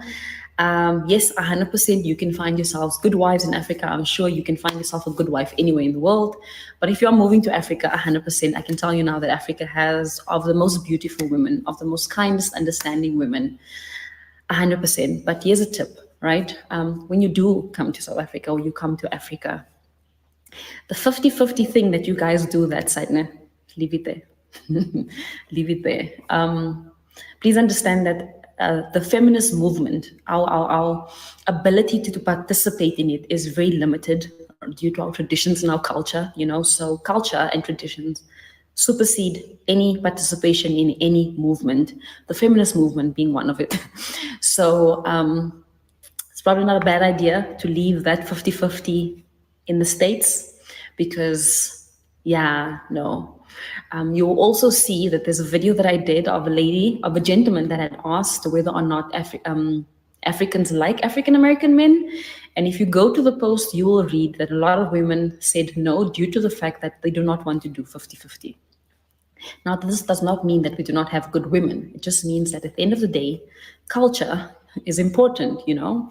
And as women, we do understand that we need to be supportive, understanding, loving, and caring towards our husbands, you know, and we will do that. We also understand that we need to work together towards a common goal, which is to make the marriage work. And we will work, and we will help, and we will support. But the 50-50 thing is not a prerequisite for the relationship. I'm just letting you know. And if there's an African man or a man that tells you that we do 50-50 in Africa, unamanga, they are lying to you. Do not listen to them. I'm telling you now, they're lying to you.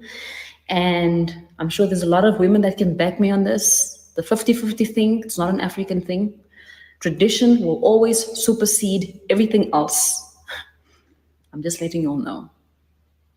I'm just, you know, you guys asked me for advice. I'm giving you advice. This is a tip from me to you so that you can come and you can get yourself good wives. Now, I wouldn't want you to miss out on an opportunity to meet a good wife just because now you have asked her to split the tip or split the bill for a date that you asked her on. Now she needs to pay for her food. No, guys, no. No, no, don't do that. You know, you might just miss out on a really good wife. So don't say that Samantha didn't tell me. I did. I'm telling you all now.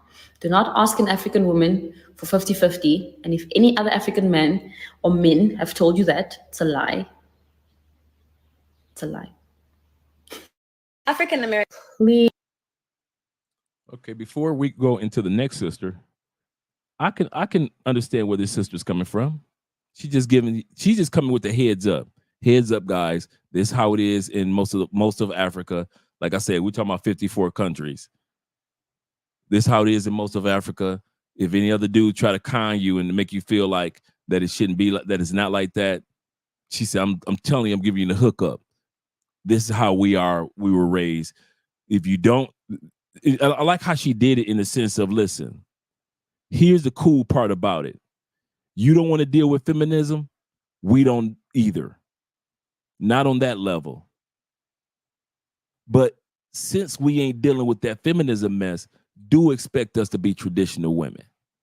And that's why I asked this question, because when her segment came up, it made me ask, yes, a lot of us do want traditional men. You want to come down, traditional women. A lot of us dudes want traditional women. You want to come down to Colombia or Brazil and you want to have a traditional girlfriend or several traditional girls on your roster.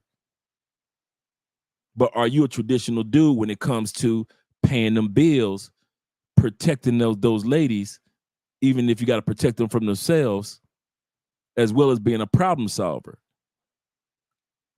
I don't see a lot of dudes that do that. I'm be honest. I don't see a lot of us that are passport movement. I didn't say most, but I don't see like the masses of us being the type of dude like that dude. You know what? He seemed like a problem solver. I think I could see that brother. I could ask that brother for some advice about something. He looks like a brother got a little bit of wisdom about him. Most dudes with a passports, we don't look at them like they got some damn wisdom in their head. They can't keep from getting drugged in Colombia. They ain't got enough sense not to use a dating app. You think I'm gonna look at you for wisdom? You ain't even got enough sense of your brain to leave a dating app alone that's getting people deleted. I can't see your problem solving skills, player. Number 2, protection. If you can't protect you from scammer chicks in other countries, how you gonna protect women from getting scammed in life? We're not just talking about fisticuff protection or artillery protection. There's also the ability to protect a woman and a family from impending dangers economically, socially. Babe, you may not want to have her as a friend. She's a backbiter. Babe, you may not want to invest in this because I saw that this stock is dropping down, but it's going to go back up. You know how to protect your woman's money? I'm going to say this again. Do you know how to spend your woman's money or protect your woman's money? Like the story I told earlier with the pastor. A lot of dudes can't do that. They don't know how to protect. They don't know how to protect them dams. You can't protect your own damn money.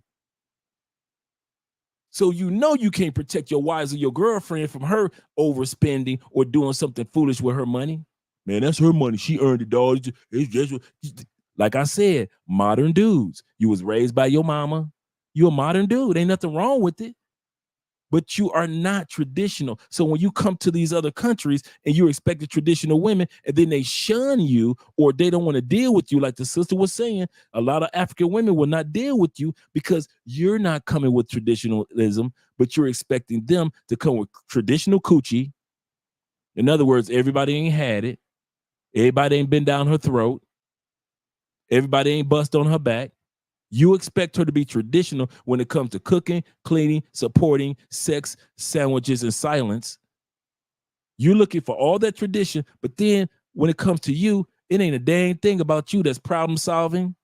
Ain't nothing about you that says you can help her protect her from herself. Ain't nothing about you that says that you are a provider. Some of us are in the habit of 50-50. I know I used to be one of them 50-50 dudes. She pay her portion, I pay my portion. That's what the economy is like.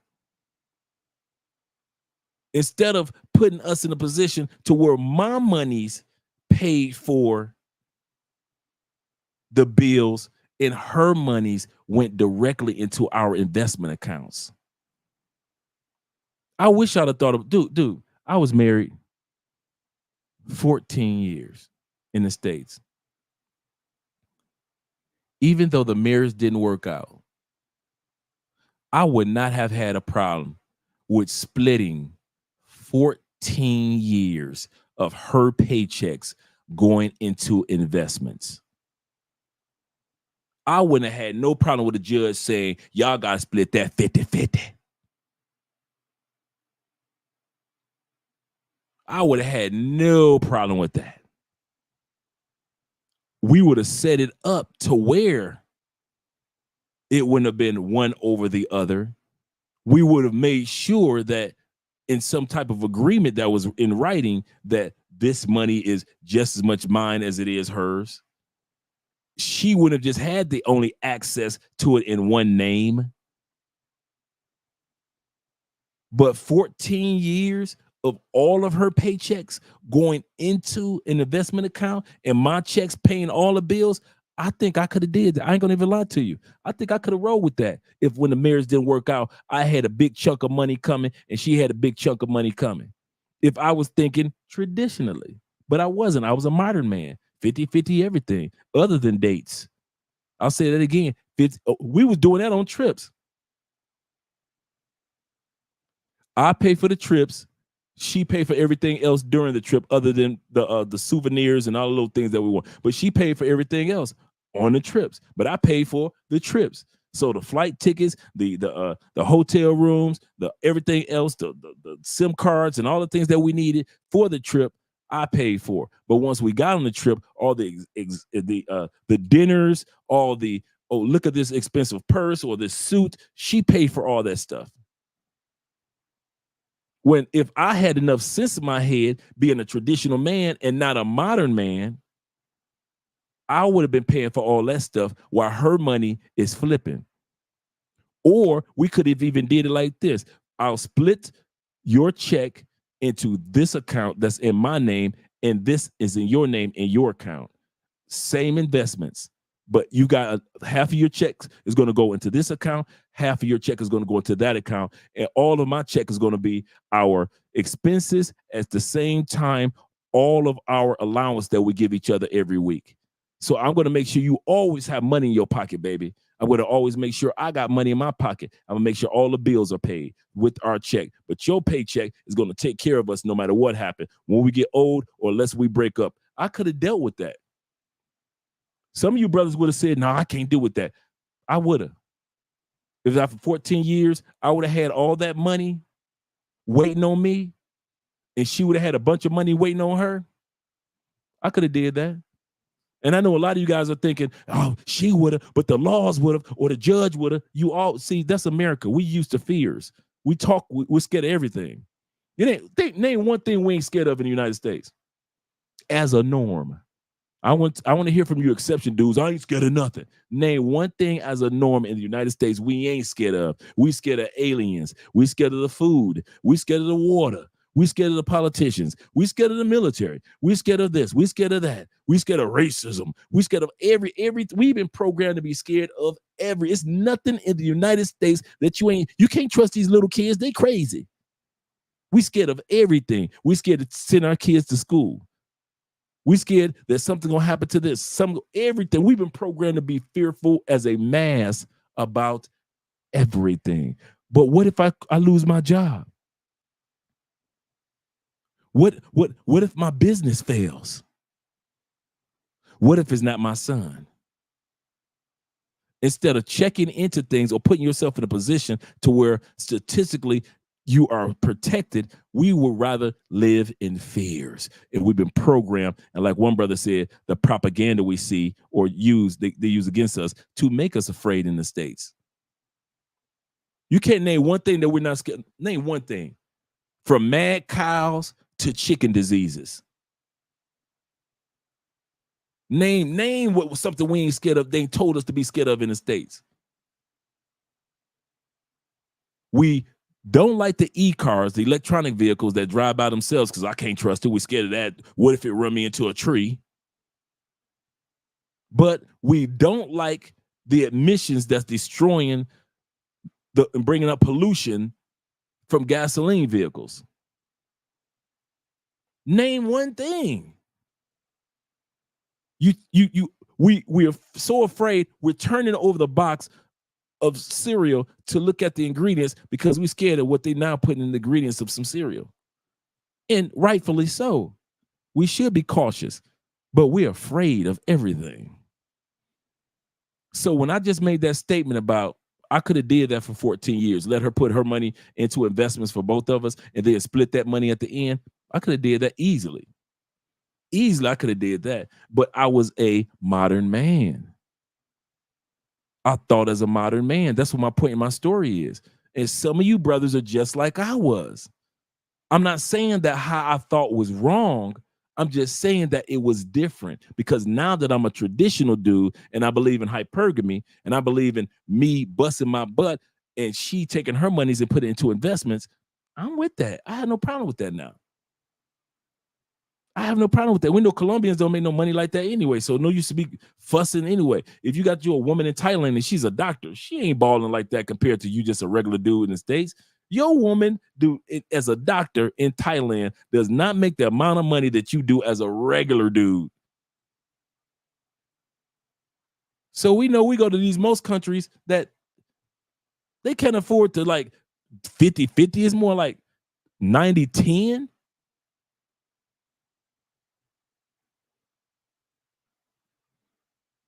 More like 90-10.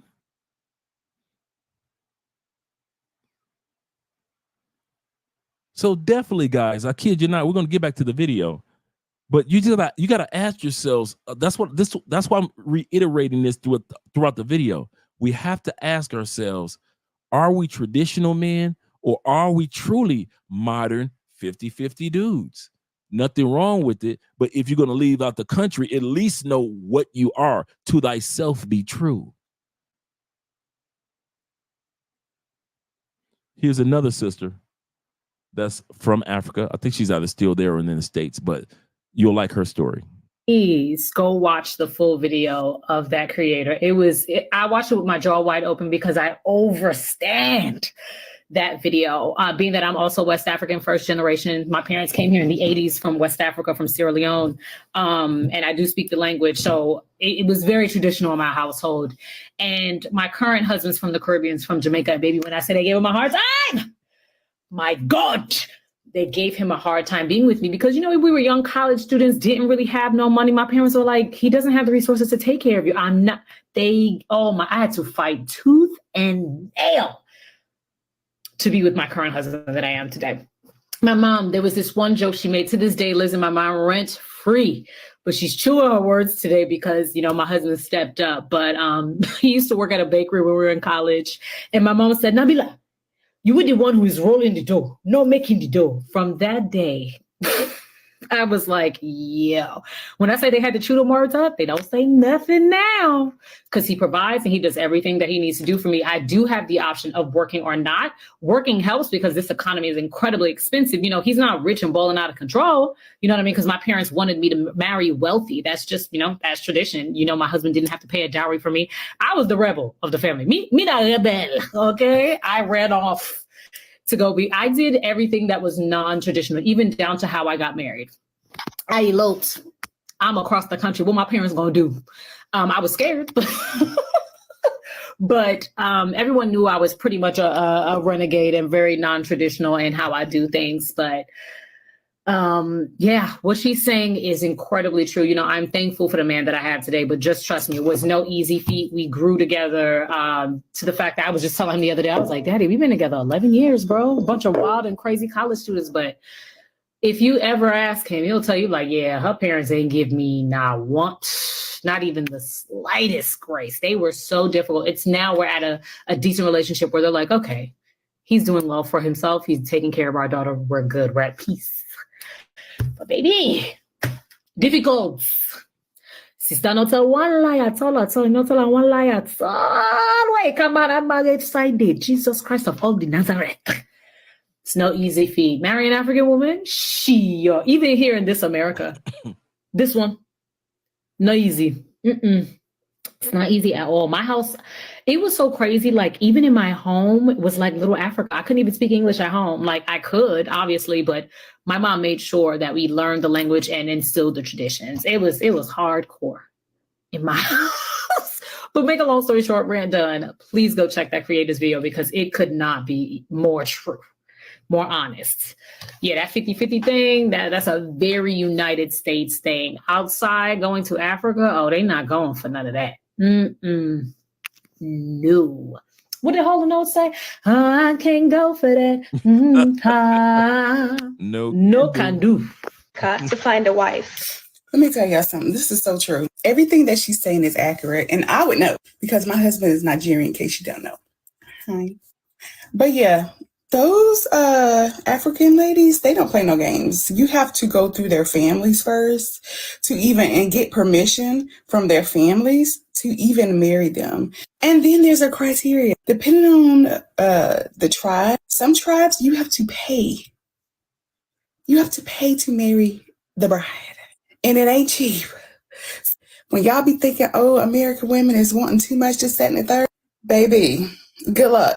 And not just African cultures, there are other cultures as well that does the same exact thing. You have to pay their families to marry them. So more of the story, y'all men need to get on y'all ish. Y'all need to be natural providers, point blank, period. Okay, thank you. Let me be specific because Africa is a continent, not a country.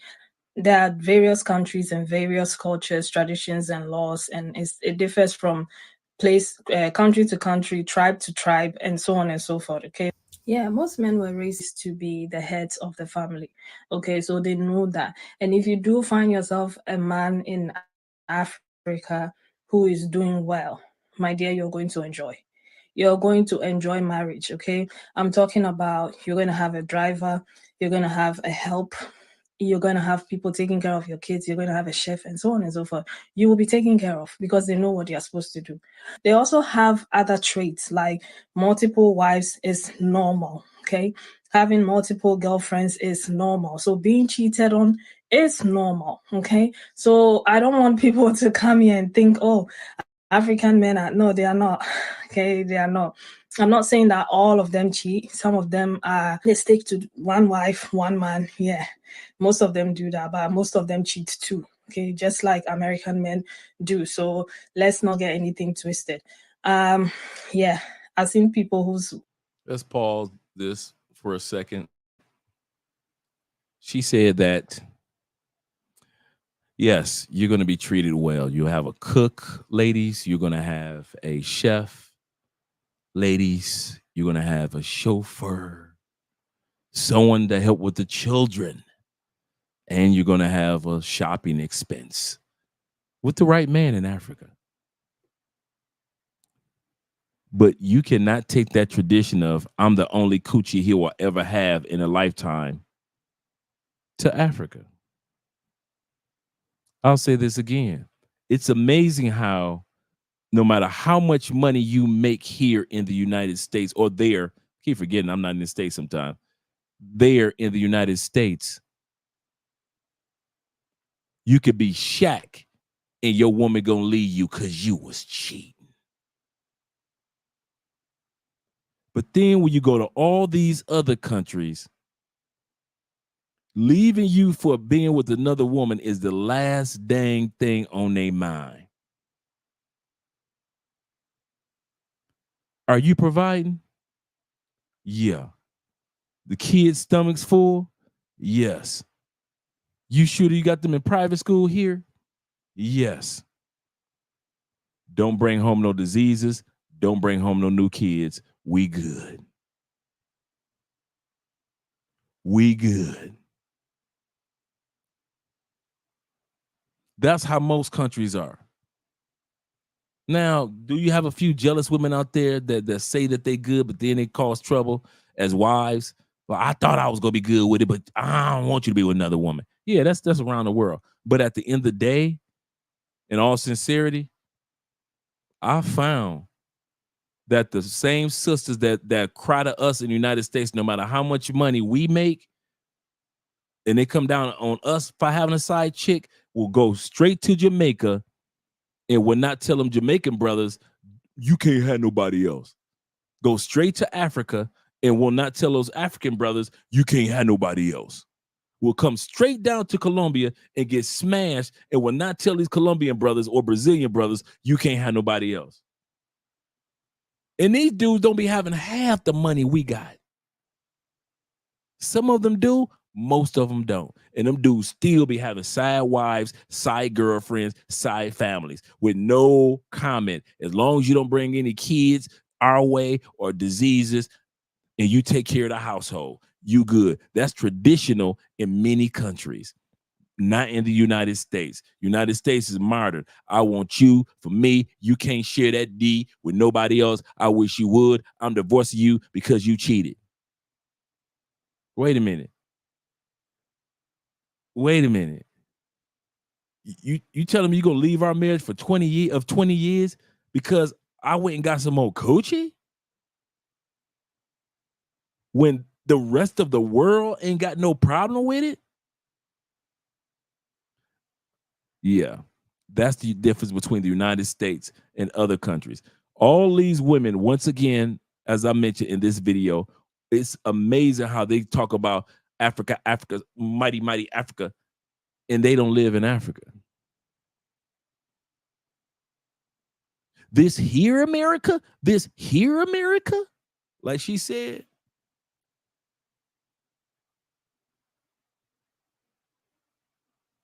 They got all they want to tell us, warn us about. Hey, you American men, y'all need to stay right where y'all are because y'all can't afford African women and women in Southeast Asia. As if Africa is the only continent or Asia is the only continent in the world. We are men with passports. What the hell are you talking about? We can be wherever the hell we want. Hate to put it out there like that to you. You got your traditions, We got ours. Your tradition says if we land in Africa, we might not have to, but might have to pay a dowry. Cool. We understand. We landed in parts of Africa. They said dowry. Got you. But I'm American. I don't pay no dowry. Damn a dowry. I'm out. Y'all can keep y'all country. I got a passport. I'm about to go to a country where I don't have to pay a dowry for a good woman. As a passport bro, there is no such thing as scarcity.